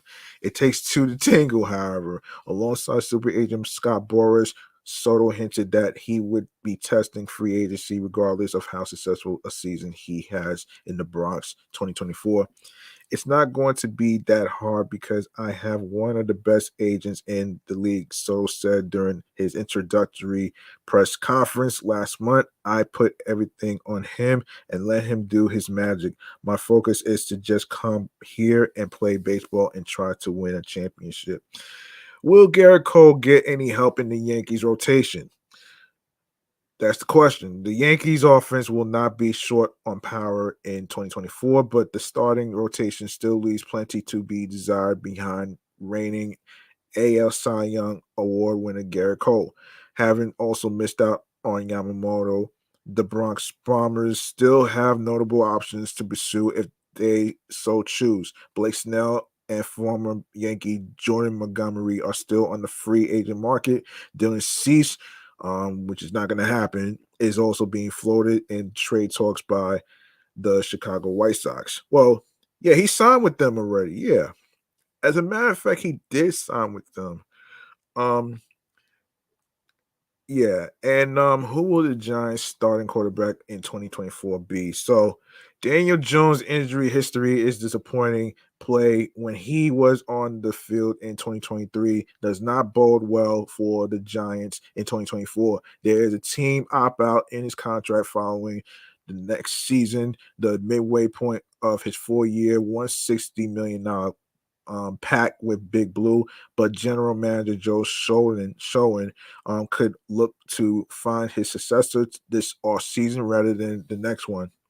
As it stands, the Giants hold the number 5 pick in the 2024 NFL draft and sit behind the Washington Commanders, New York, no, excuse me, the New England Patriots, which I hate, and Arizona Cardinals on the draft board by just a single game. A loss in Week 18 to the Philadelphia Eagles and some help around the league could see them rise further into the top 5. Quarterbacks should be available for showing, regardless. USC's Caleb Williams, North Carolina's Drake May, and LSU's Heisman Trophy winner Jaden Daniels are expected to go in the top 10. Beefing up the offense line could also be an option with their pick. The Giants have been unable to piece together a legitimate protection unit in years, which puts any quarterback under immediate duress, regardless of skill level. Where will Saquon Barkley be in 2024, you ask? The Giants want star running quarterback Saquon Barkley to be in their ranks for life. Barkley, in turn, has talked about wanting to be a Giant for life. However, the two parties have been unable to hammer out a long-term deal to keep him at MetLife Stadium for the foreseeable future. After a season in which he has rushed for over 900 yards in 13 games while performing under the franchise tag, Barkley is an unrestricted free agent. He's already turned down a contract offer that paid him $14 million plus annually, and if the Giants come back with another attempt at franchise tagging him, the relationship could deteriorate quickly. Aaron Rodgers, who is out with an injury, he had the entirety of Jets Nation hanging on every word he uttered throughout his rehab from a torn ACL, which is the same situation of Ronnie Mauricio, which we just talked about a few minutes ago. Just 4 snaps into his gangrene career. The 40-year-old future Hall of Famer will be good to go for 2024, and with it, the resuming of playoff hopes for a franchise that has not seen mid-January play in 14 years. He can't single-handedly do it alone, though. The Jets need to invest in an offensive line that can protect their quarterbacks, a huge reason why Zach Wilson or Trevor Siemian had no chance in keeping New York afloat this season. If they are able to do that, a defense that has allowed the 5th fewest yards in the NFL this season could make some noise in 2024. Speaking of Aaron Rodgers, man, he did get into some ground beef with Jimmy Kimmel. Why in the flying hell would you be wasting your fucking time beefing with Jimmy Kimmel and then spreading a rumor about him being on the Jeff Epstein, the Epstein's list, whatever that shit is though, whatsoever. I feel like that shit was an insult, man. It's an insult to Jimmy Kimmel, man. Like, come on, man. Like, seriously, you're a grown ass man and you causing beef. Like, you out of all people, shouldn't be worrying about Jimmy Kimmel, man. You should be worrying about your fucking recovery from your ACL. Like, what the fuck are you doing? Like, seriously. You are on you got featured on a fucking TV show. I don't know what the name is, but you're wasting your damn time and energy, and you should be recovering right now, man. Whatever physical therapy you got to do to get better, put your energy on that shit. Not wasting your time on fucking Jimmy Kimmel, man. The legendary comedian, late night talk show host. Like, stop this shit, man. Like, this is so fucking stupid. This is so fucking stupid. I'm sorry, but I have to really say this. It's just the stupidest shit ever, man. And you know his ass is already fucking his game is over anyway.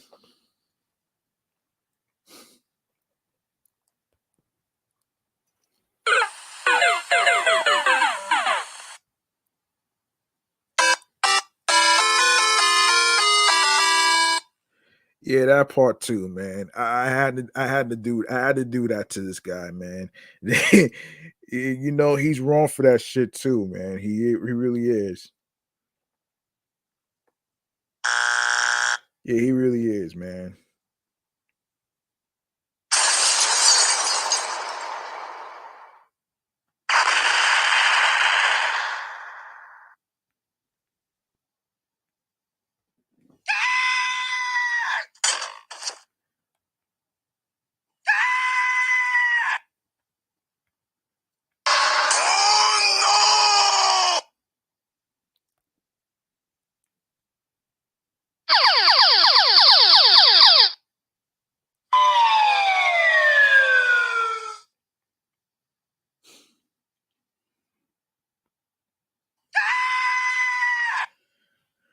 All right, man. All right, so the Knicks finally swung the trade to get their man in OG, OG Anu- Anu Nobi just before the new year, and the early returns were plenty promising. The 3 and D small forward helped secure a 112 um 106 victory over the Western Conference leading Minnesota Timberwolves on New Year's Day, dropping 17 points with six rebounds in 35 minutes, while mostly matched up against the young star Anthony Edwards. Anunoby Anunoby's style of play is what the Knicks have desperately needed within head coach Tim um, Thibodeau's system. New York averages 115 points per game, but is giving up 113 too. Jalen Bronson and Julius Randle can provide the offensive firepower with Anunoby, no Anunoby, excuse me, bringing a solid tertiary option, but an inability to rediscover the defensive intensity that saw them allow just 106.6 points per game 2 years ago makes this Knicks team very dangerous. Can the Rangers get over the hump? This is the best start to a season ever by the Rangers, having won 25 of their first 35 games in 2023 to 24. They've always had goals in them. They are equipped with the playmaking prowess of Artemi Panarin and scoring touch of Chris Kreider and um, Mika Zibanejad.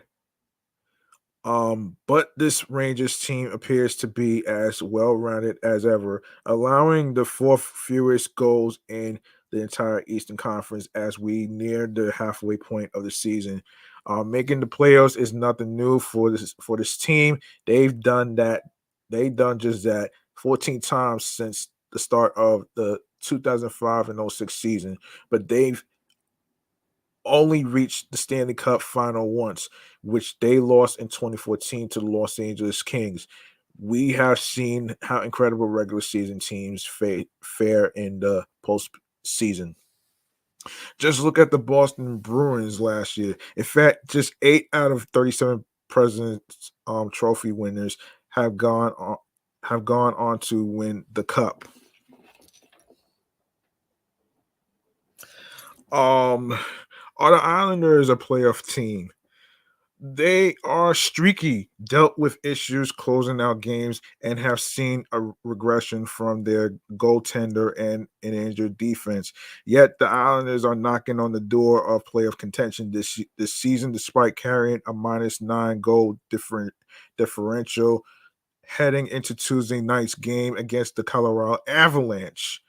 Bo Hovat and Matthew Barzell are playing at an all-star level, while Brock Nelson is once again scoring at a 30-plus goal pace. Offensive affluence provides a different identity, though it remains to be seen if it can be sustainable if the defensive side continues to struggle. There could be a boost in the cards even if their blue line remains nicked up. Both Adam Pelich and Ryan Pollock are on LTIR. Zach Perez is potentially inching toward a return to the ice after taking the start of the season off. The 39-year-old two-way forward has the Islanders on his short list and would immediately provide a strong defensive presence to the bottom six. Now we can just go on to some signings that happened recently. Yeah, we're gonna go into some signings actually. All right, so and yeah, let's go into some signings, shall we? Um, Most recently the Mets signed Sean Manea. According to Mets Mesmerize online. On Sunday morning, the Mets shored up their rotation with the signing of Sean Manaea, giving them 5 bona fide starters. They signed him to a 1-year deal with a player option that can max out at 2 years at $28 million. While Manaea has experienced some success in his career, he's been closer to league average through his first 1,000 innings pitched. His career era is exactly 100, and his FIP is only a tick below at 98. So basically, he's been incredibly average so far in his career. Paying $14 million for league average production is a slight underpay for the Mets, as league average players generally accrue about $16 million of value over a whole season. This I this slight underpay could be a symptom of tacking on the player option, but could also be due to Manea coming off of a down season. Yet basically what the Mets paid for, as well as his career numbers, correlate with Manea's projections as a good third starter or a poor number 2 starter.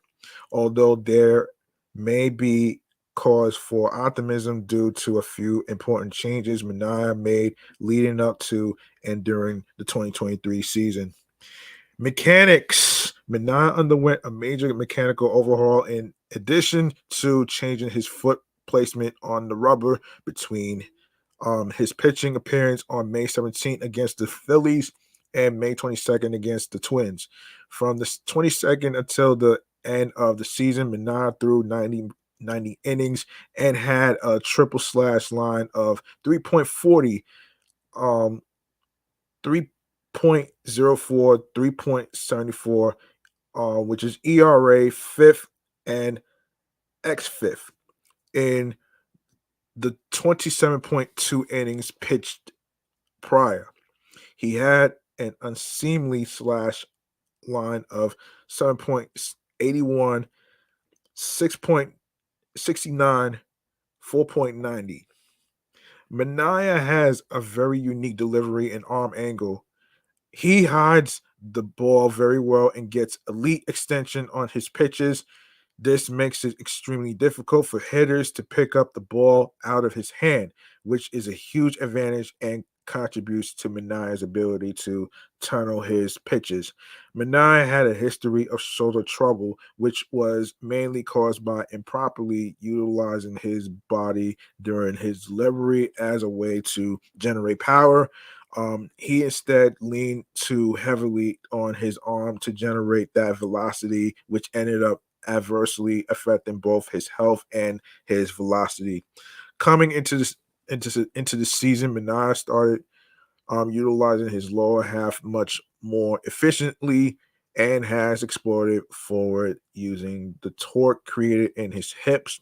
This was undoubtedly a major contributor to his spike in velocity, which reached 97 miles per hour at times. The problem was, while effectively applying this newfound power, he was struggling to stay balanced above the rubber and throughout and through his delivery. Excuse me. Above, you can see that over the first couple of months of the season, Manea had a severe shoulder tilt, which contributed to his left arm being overly stiff. This also affected his ability to maintain his equilibrium, as it almost looked like Manea was going to throw the ball to the first base in throw the ball to first base in the left frame. Later on in the season, Manea straightened out his shoulder and was able to balance himself while creating a stronger base and a looser left arm.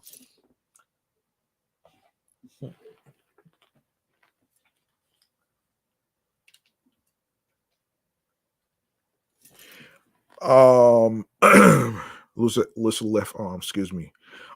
Here you can see a continuation of the trend in Manea's delivery as he was not properly balanced. His upper torso is open and his shoulders are on a downward plane, clearly tilted, as well as his rear end not properly aligning above his heel.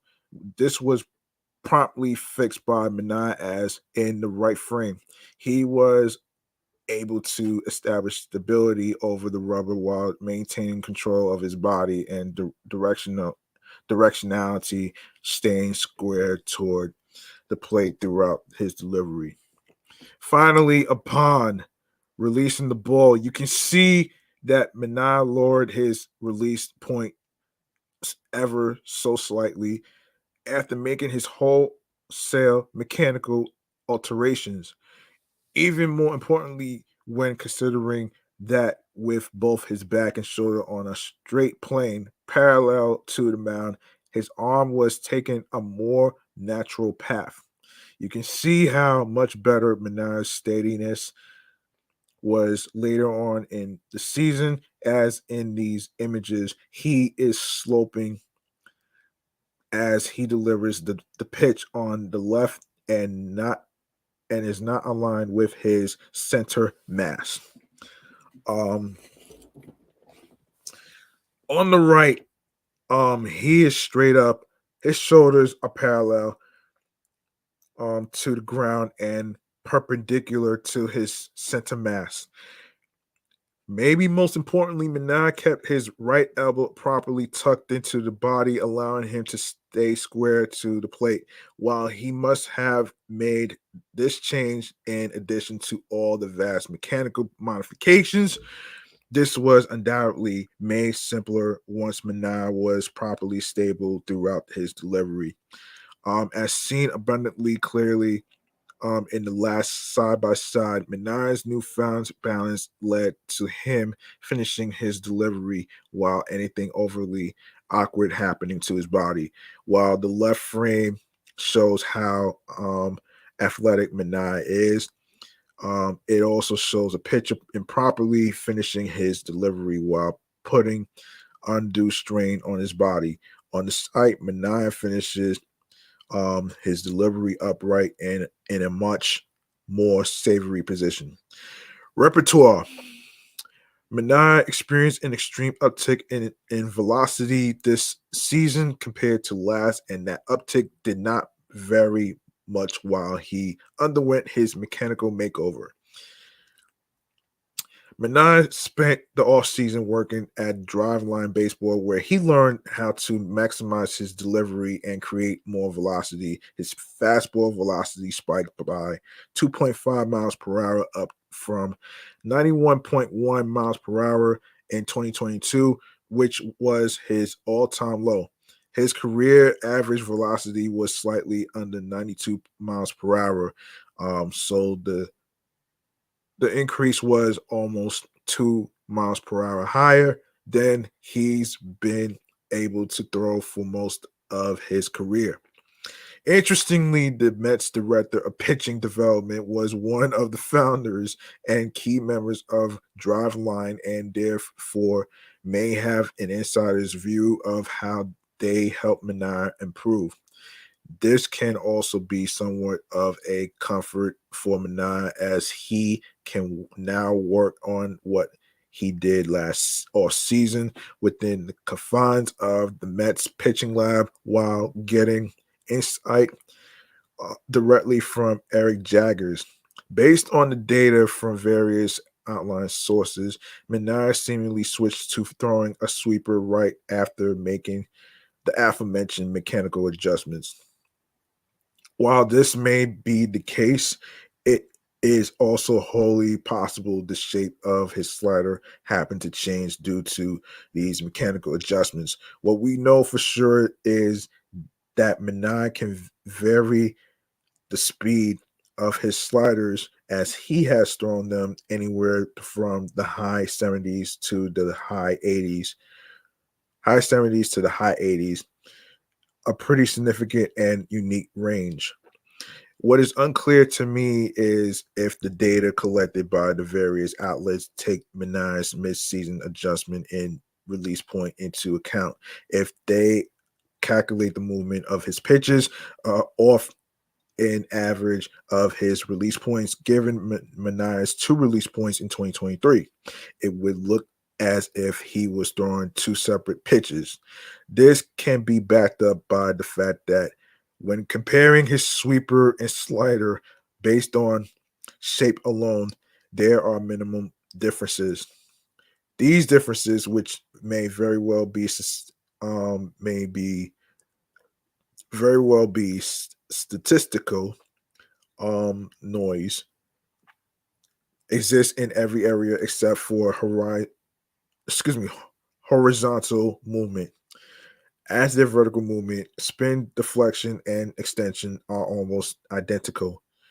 Manea slightly dropping his arm angle while changing where he stood on the rubber explains why it looks as if he was throwing both a slider and a sweeper. Yet clearly he can manipulate the velocity of these sliders while achieving a similar shape. As you can see from the image above, not only did Manea's 2 slider correlate with his shift and release point, but his changeup as well has 2 almost distinct areas that separate the 2 offerings in accordance to the altered release point. From aside from a shift in velocity, Manea, according to pitch data from numerous outlets, um, eschewed his 2-seam fastball, which he used exclusively in 2022, for a 4-seamer in 2023. This is seemingly untrue, as after watching several of Manea's games from 2023, he used his 2-seam fastball at least a handful of times per game, which far exceeds even the most extreme counts of any of the pitch data collected on him.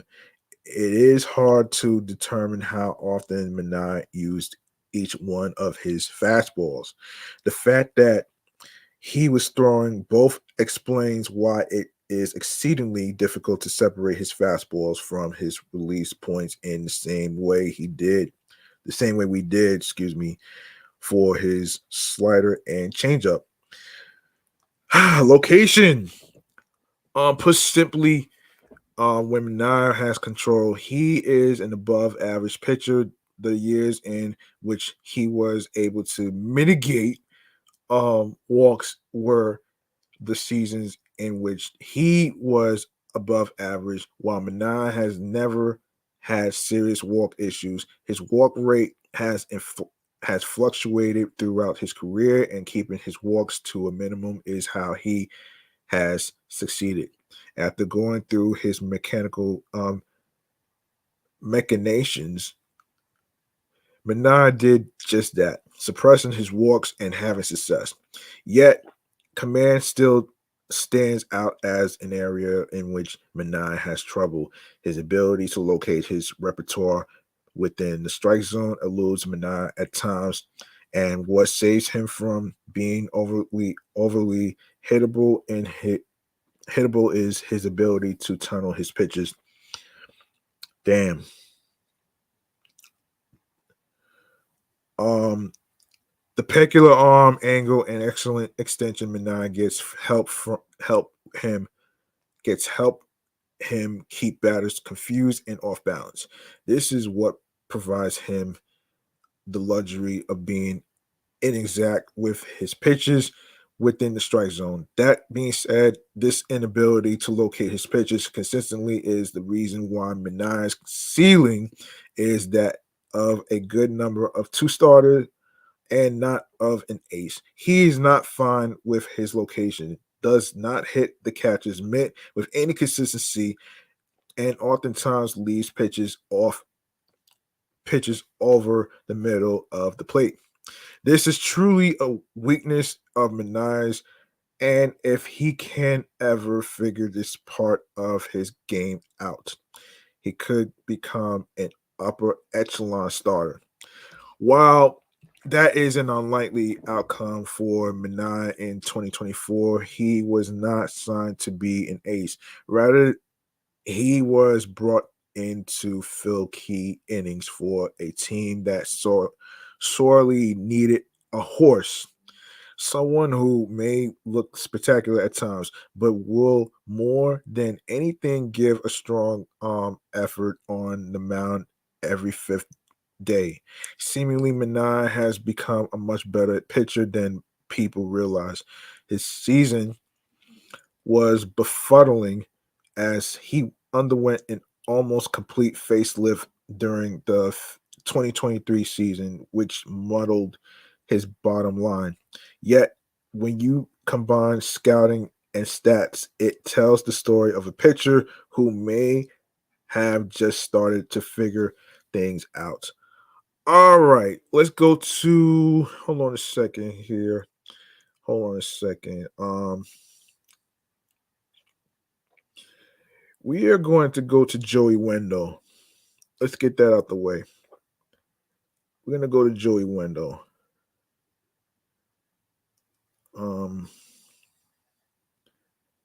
Here we go. So Joey Wendle. Okay, so this is from Amazing Avenue, the website. So the Mets' first offensive edition of the season wasn't a particularly inspiring one, as the team inked Joey Wendle to a 1-year, $2 million deal. The 33-year-old former Marlin will also receive $100K for each for 250, 300, 350, 400, and 450 PA. Wendell is no stranger to changing homes, as he's been passed around quite a bit already in his professional career. Originally drafted by Cleveland in the 6th round of the 2012 draft, he was later traded to Oakland for Brandon Moss. 5 years later, Oakland shipped him out after he seemingly stalled out in the upper minors, swapping him for Jonah Heim from the Rays. Who they later trade to the Rangers before he blossomed into one of the better catchers in baseball. Oops. In Tampa, Wendell emerged as a strong defender and pesky hitter, posting above average offense in every season outside of an injury plagued 2019. He took a step back in 2021. However, and the Rays sent him to the Marlins that off season. As one might expect, the Rays got the better end of that deal, as Wendell's offensive performance promptly cratered. His meager power regressed, driven both by declining max exit velocities and worm burning launch angle tendencies. He struck out less in 2022, but he failed to hold on to those gains in 2023 while continuing to be adverse to walks. Sprinkle in some bad luck in the form of a 264 BABIP. I'm not sure what that is. Y'all could look it up for yourselves. And you get a 2-year stretch with a 238, 274, 335 batting line, good for a 67 WRC plus. His 2023 in particular was a disaster as he flamed out of Miami with a 47 WRC plus that ranked second worst ahead of only Brenton Doyle among all major league hitters to receive at least 300 PAs. So why exactly are the Mets rushing out to sign a 33-year-old infielder coming off a negative zero point 0.8 FWR season to a graduated deal in November? It's a fair question, but you can at least squint and see some utility here. Wendle is still a solid defender. Um, yes, presumably his poor OAA at third base last season is an aberration, which seems reasonable given his performance as shortstop and second base, capable of playing all over the field, just like Luis Guillorme, who is now with the Atlanta Braves.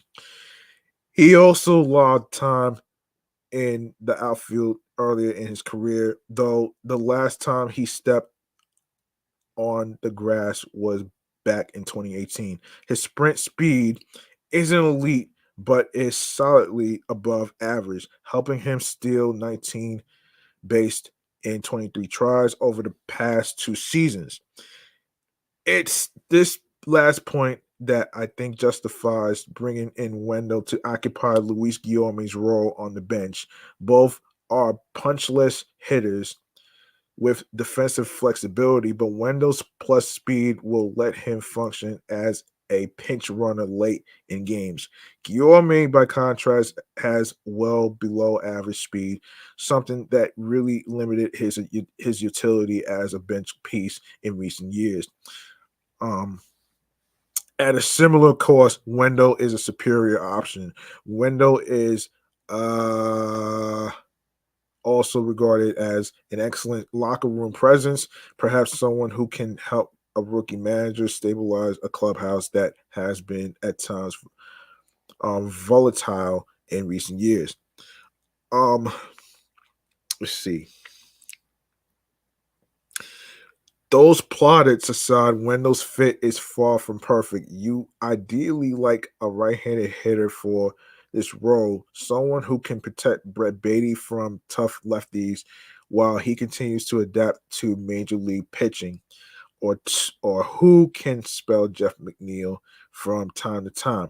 You'd also hope to sign someone who projects have a bit more offensive value than Wendell, though it's difficult to do that without guaranteeing a major league role. As an example, Garrett Hampson is probably a better fit, but his choice to sign with the Royals, where he has a guaranteed spot, makes sense if the Mets weren't willing to pay a premium for his services. On that note, the significant playing time incentives in Wendell's contract are particularly concerning. Negotiating these into the deal suggests that the Mets brought Wendell in with the promise of at least a potential path to significant major league at bats. Such an outcome would be an unmitigated disaster, particularly if a rookie manager like Carlos Mendoza, which I will talk about in a future episode, leans into playing a scrappy veteran over younger players who should receive the bulk of the playing time in what should be a transition year for the team. Ultimately, this is unlikely to be a hugely consequential move one way or the other. $2 million veteran bench pieces rarely impact things enough to make or break a season. Nevertheless, this feels like a very weird move to prioritize at the juncture of the offseason, even with the speed and defensive utility Wendell brings to the table. Why not target a player with more upside like Nick Senzo, who signed with the Nats for similar money, or someone like the aforementioned Hampson, both signed for a dollar amount equal to Wendell and are arguably worth guaranteeing more playing time to secure. The latent concerns around how much Wendell will actually wind up playing given his contract structure make this question even more relevant.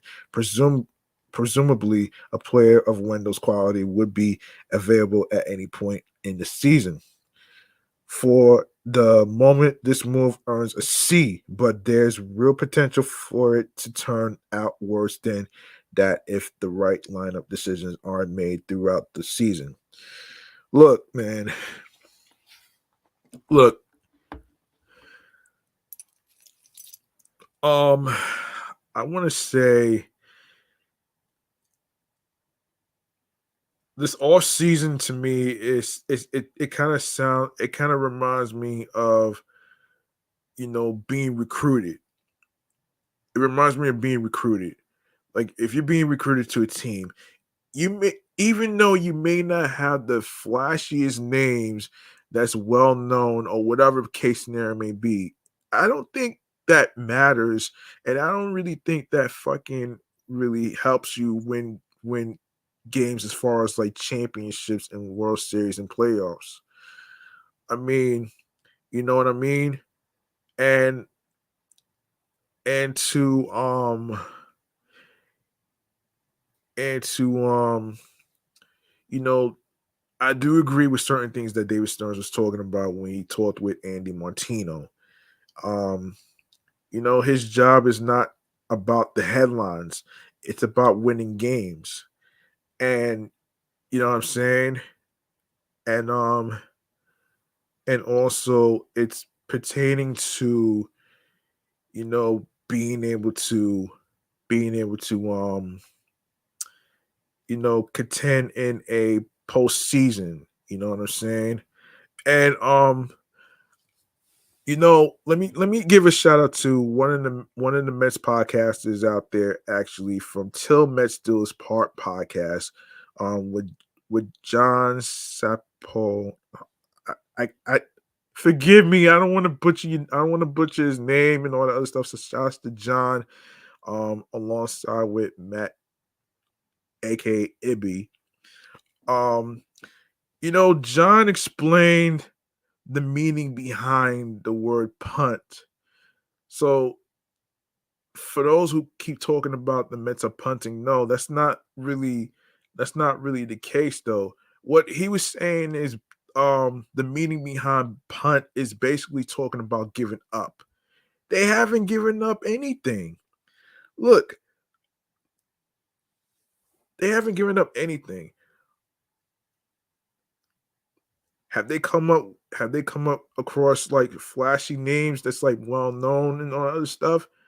Not all the time, man. I mean, look, and as far as anything goes, I want to actually say that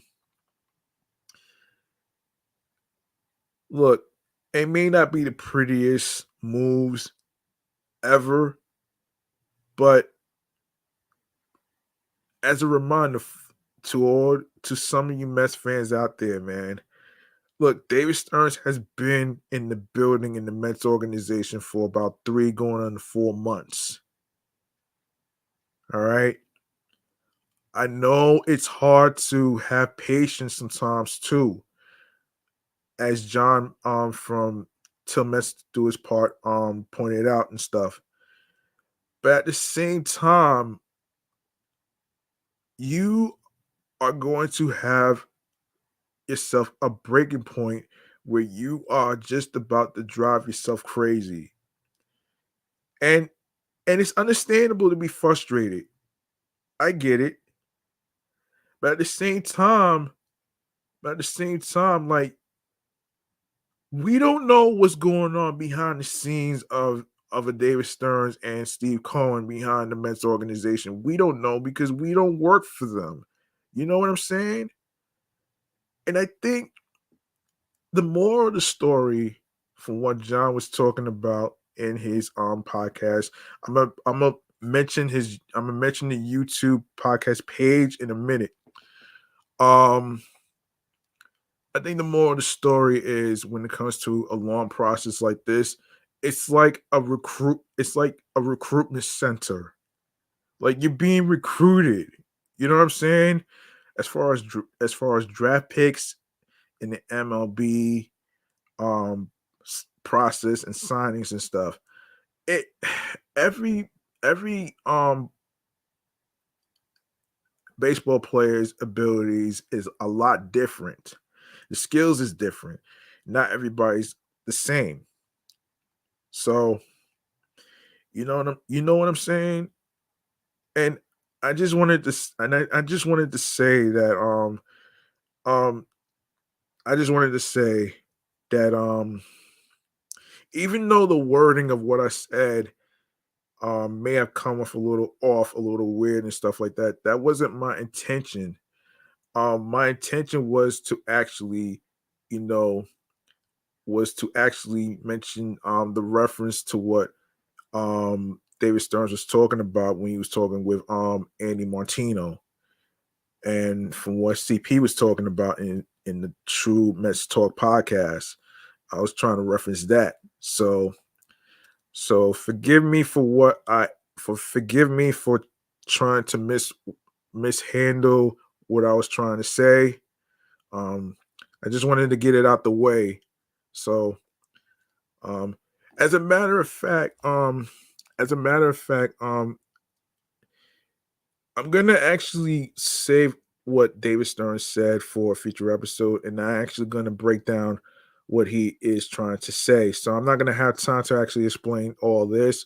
Y'all could actually look it up for yourselves. And also, um, like I said, man, shouts to John and Ibby on Till the Mets Do His Part podcast. Make sure you follow them on your YouTube channel pages. No, yeah, YouTube. Till Mets Do His Part. Make sure you subscribe and also leave a like and a comment and all the other stuff whatsoever. And also you can follow the podcast on Instagram and other social media platforms whatsoever. And of course, be sure to listen to them on Apple and Spotify and other streaming platforms wherever you get your podcast, man. So this is my shout out to John and Ibby on Mets Till Do His Part podcast, man. This is from G Money Stacks from Excellent Fun Vibrant Talks podcast, the Sports Edition show right here, man. Just giving you a shout out right there. All right. So make sure you subscribe to their podcast on YouTube. You don't want to miss everything that they have to break down, whether it's stats, whether it's the mechanisms behind an MLB player in the Mets and all that great stuff right there, man. So you don't want to miss that. All right. Yeah, and like I said, man, you're not gonna have a perfect roster full of flashy names though, man. Because flashy names that's famous is not gonna win you championships and World Series and playoffs and stuff like that, though, man. I mean, you know what I'm saying? So, you know, Joey Wendle is like a replacement of a Luis Guillorme. He has similar plays and similar ways to actually play multiple positions and stuff. So there you have it right there. All right. Let me go to a few names real quick. That's also in the signing. Let me go to a few names that's in the signing as well. Hold on a second. They did sign Jorge Lopez as well. They did sign Jorge Lopez as well. And they did sign. Hold on a second. They did sign an outfielder, if I'm not mistaken. Let me make sure I get his name right. Let me make sure I get his name right. Hold on.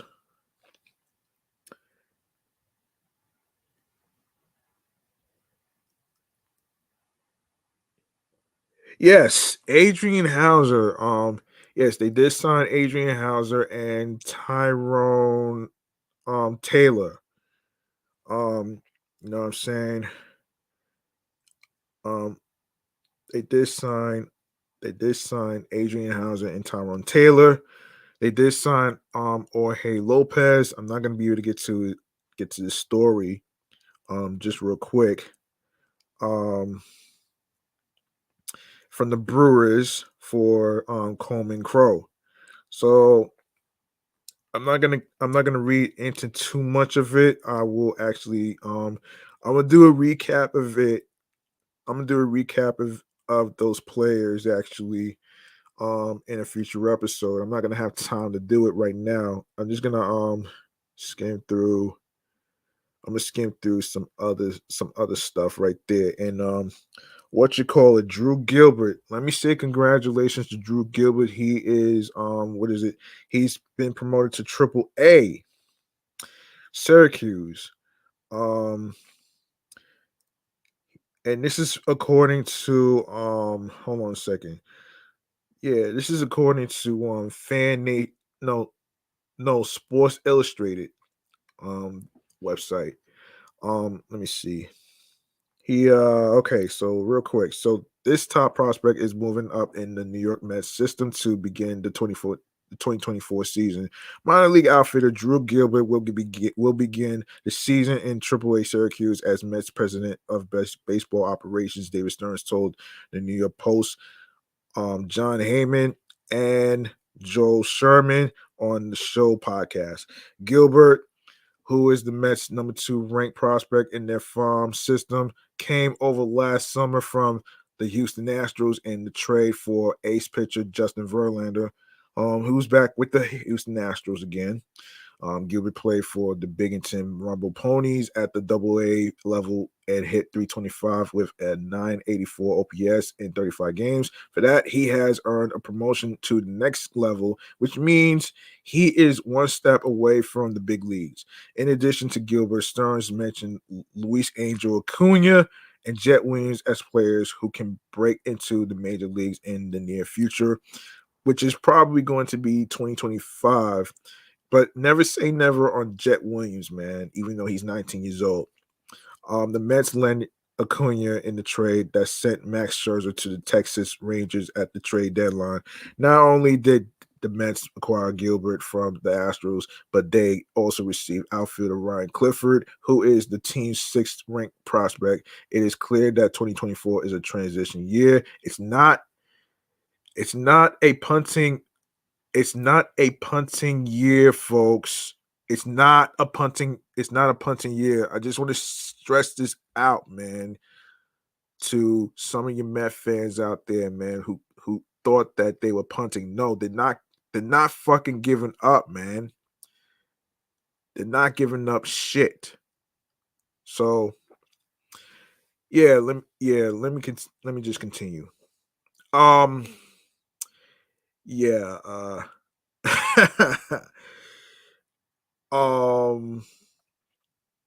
all right, so transition, yeah, it is clear that the 2024 is a transition year for the Mets, bridge year. But after they retooled their farm system at last year's trade deadline, they should be ready to contend by 2025. By then, the group of top prospects they acquired, plus the players who were already in their system, should be ready to come up to the big leagues. All right, Jett Williams. Let me get to Jett Williams in this. Let me get to Jett Williams. Hold on a second. Let me get to Jett Williams. Actually, hold on a second though. Yeah. Let me see this.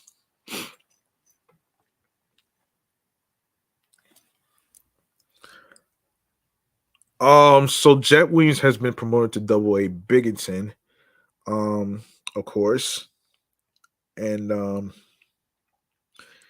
yeah, Sunday evening, double MOs on Michael Mayer reports shortstop center fielder Jett Williams has been promoted from high A Brooklyn to double A Bigginton. Williams, age 19, was rated by double MN as the New York Mets' fourth best prospect. So far this season, Williams is slashing 265, 431, 461 with 21 doubles, 8 triples, 13 homers, and 53 RBIs. He is 44 for 51 in stolen base attempts. The promotion comes as high A Brooklyn lost their season finale to Wilmington Blue Rocks. With the 6-2 loss, they failed to qualify for the South Atlantic League playoffs. Williams was 0 for 3 in the game, walking twice. Williams was drawn 102 walks so far this season and has a 431 OBP. With playoff dreaming With Brooklyn's playoff dreams ending, Williams joined Bigginton Double A as they are making their own run to the playoffs. Currently, Binghamton is 35-25, trailing the Somerset Patriots by a half game in the standings. Um, yeah. With the Patriots winning the first half, the Rumble Ponies have already clinched a playoff berth by clinching second place in the division for the second half of the season. This will be the third affiliate Williams plays for the season. After 79 games with a low A St. Lucie, he played 36 with Brooklyn. At the moment, it will be interesting what the plan will be for Williams. He has played 87 games at short and 19 games in center field in center this season. Since the trade deadline, Luis Angel Acuna and Jeremiah Jackson have handled short. Drew Gilbert has predominantly played center. That said, Acuna has played some second, and Jackson has also played second, third, and right. Gilbert has also played some right. In theory, this could present an opportunity for Rubber Ponies manager Reed Bringat to put all four prospects in the lineup. All right, so in other Jett Williams news, let me just if I don't get in other Jett Williams news, Jett Williams on pace for 2024 debut? Yeah, let's see. Drafted as a shortstop out of Rockwell Health High School, Texas, Jett Williams is on the fast track to making his major league debut for the New York Mets. And this is coming from the folks from Rising Apple. Williams started the 2023 season in Single A St. Lucie, where he hit just 249 in 79 games, but his incredible plate discipline, drawing 69 walks, earned him a promotion to A plus Brooklyn. From there, Williams hit for a much better 299 in 36 games while continuing to show his great eye at the plate with a 451 on base percentage while developing as an offensive force in Brooklyn's everyday lineup. Jett was asked to play both shortstop and center field, given the organization's surplus of middle infield talent. Evaluators for the organization have raved about his versatility, speed, and arm strength between the two positions. Finally, Williams was promoted to Double A Binghamton in September, joining other top prospects Luis Angel Acuna, Drew Gilbert, and Blade Tidwell to assist them in their pursuit of the postseason. In a small sample size of just 6 games, the shortstop hit 227. Though 6 games is not enough to make an evaluation between 3 levels, the 19-year-old showcased his speed by stealing 45 bases and 52 attempts. Now, I'm not going to have time to go through all this, but I'm going to actually save this. Actually, no. You know what? Let me go through this.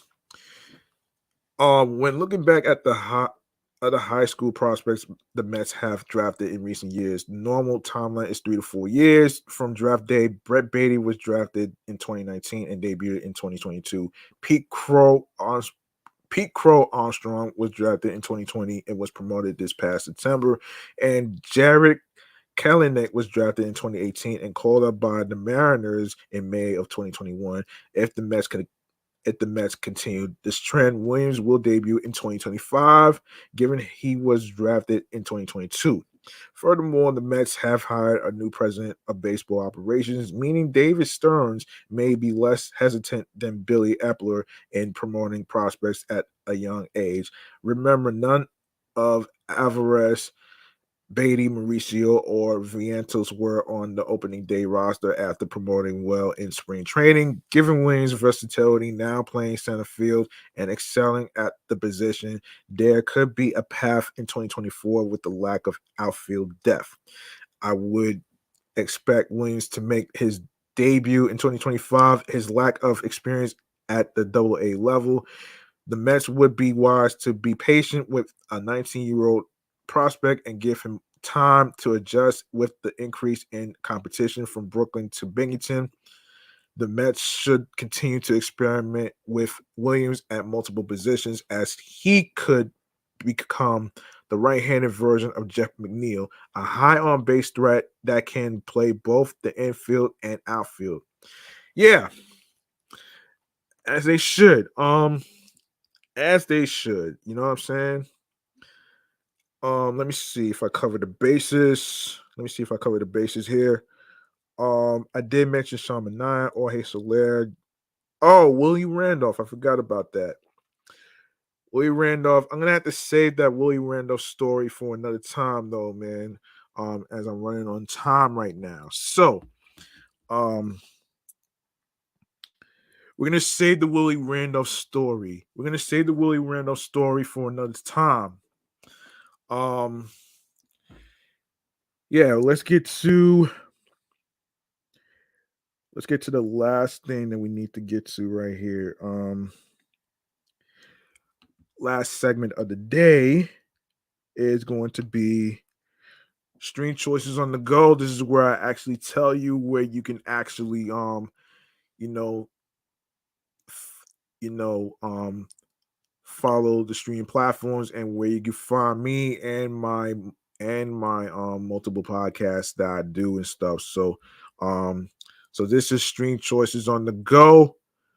Let's get into it right here, right now. Let's do this.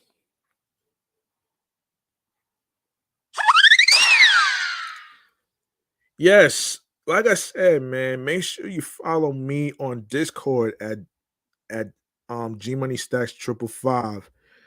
Um and also you can follow the podcast on Threads alongside with Instagram, alongside with my review show, Meticulous Vibe Juice Podcast, Off the Meat Rat Chains New York Avenue Podcast, as well as myself, G Money Stacks 555 in Queens, New York. Turn on your notifications so you can know when I'll be on Instagram live recording podcast episodes. And most importantly, most importantly, um, be sure to tell a friend to another friend. Be sure to turn your notifications so you can know when each episode is going to be dropping. And for the most part, if you like to know where you can listen and stream and watch episodes of this show right here, you can go to my link. You can go to the link tree that says linktree/excellent fun vibrant talks pod. And when you go into that, you're gonna see a whole list of audio streaming platforms and visual platform to actually take a look at the episodes in case you miss any of them. Don't you worry.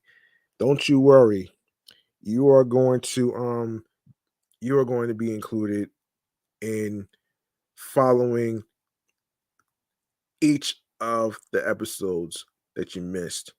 So everything's all uploaded and posted to every streaming platform, which includes Odyssey, Audible, Amazon Music Breaker, Bullhorn FM, Castbox FM, Deezer, Listen Notes, Moon FM Podcast, Player FM, Pocket Cast, Podfriend, Podhound, Podopolo, Podorama, Podcast Index, Podcast Addict, Podchaser, Podverse, Podcast Guru, Podvine, Snip, Spotify for podcasters, Stitcher, TuneIn Radio, Google Podcasts, Radio Public, iHeartRadio, the number one app for music, radio, and podcast. You don't need a credit card.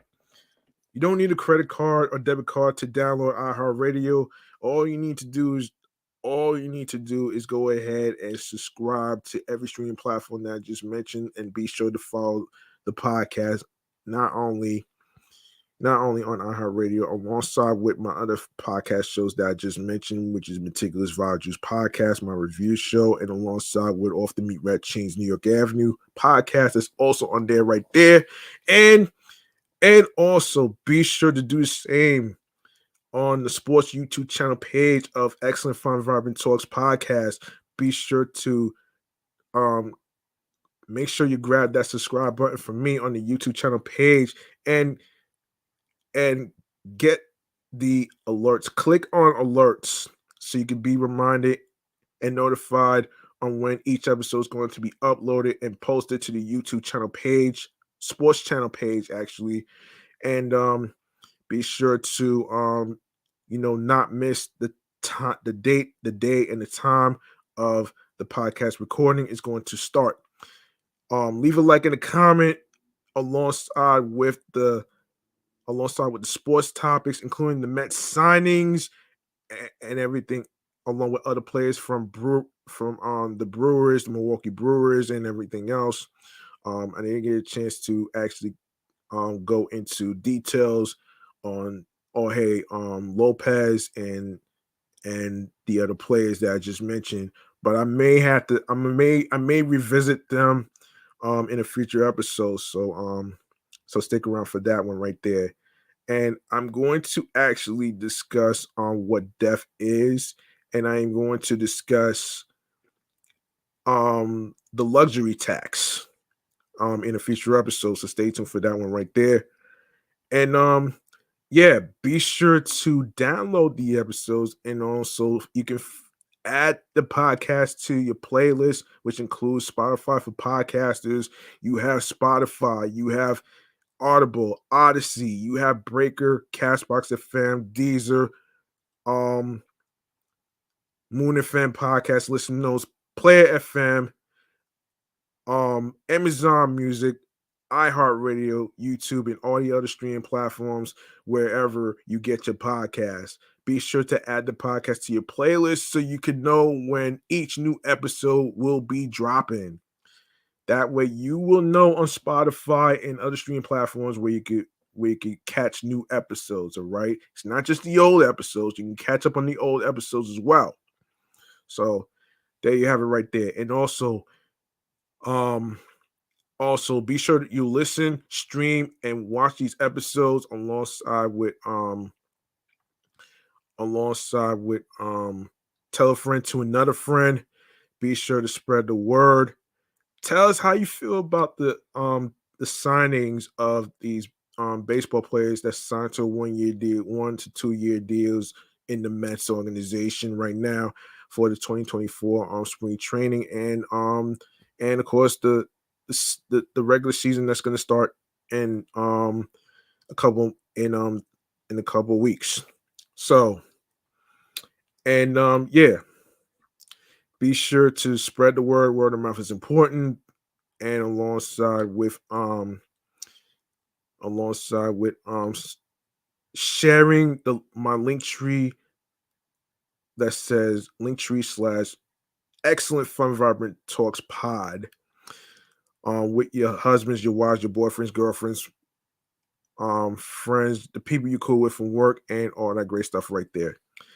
All right, so that's gonna do it, man. I'm your man G Money Stacks, aka the Gregonator. Thank you very much for listening and tuning in and rocking with me. Remember, the grind doesn't stop. Hard work pays off. If you want something, you have to work hard and earn it. It's not going to be given to you on a silver fucking platter. All right. And for the most part, I want to say you can follow Mets Till you can follow Till Mets Still's part on YouTube alongside with Shays and Sons podcast and along with Subway to Shay um podcast on YouTube and other streaming platforms whatsoever. And if anybody asks, tell them G Money Stacks from Excellent Fun Vibrant Talks podcast referred y'all to check out the podcast that they're doing. So there you have it right there. And New York was built in a day. So it's all about trusting the process and everything else. So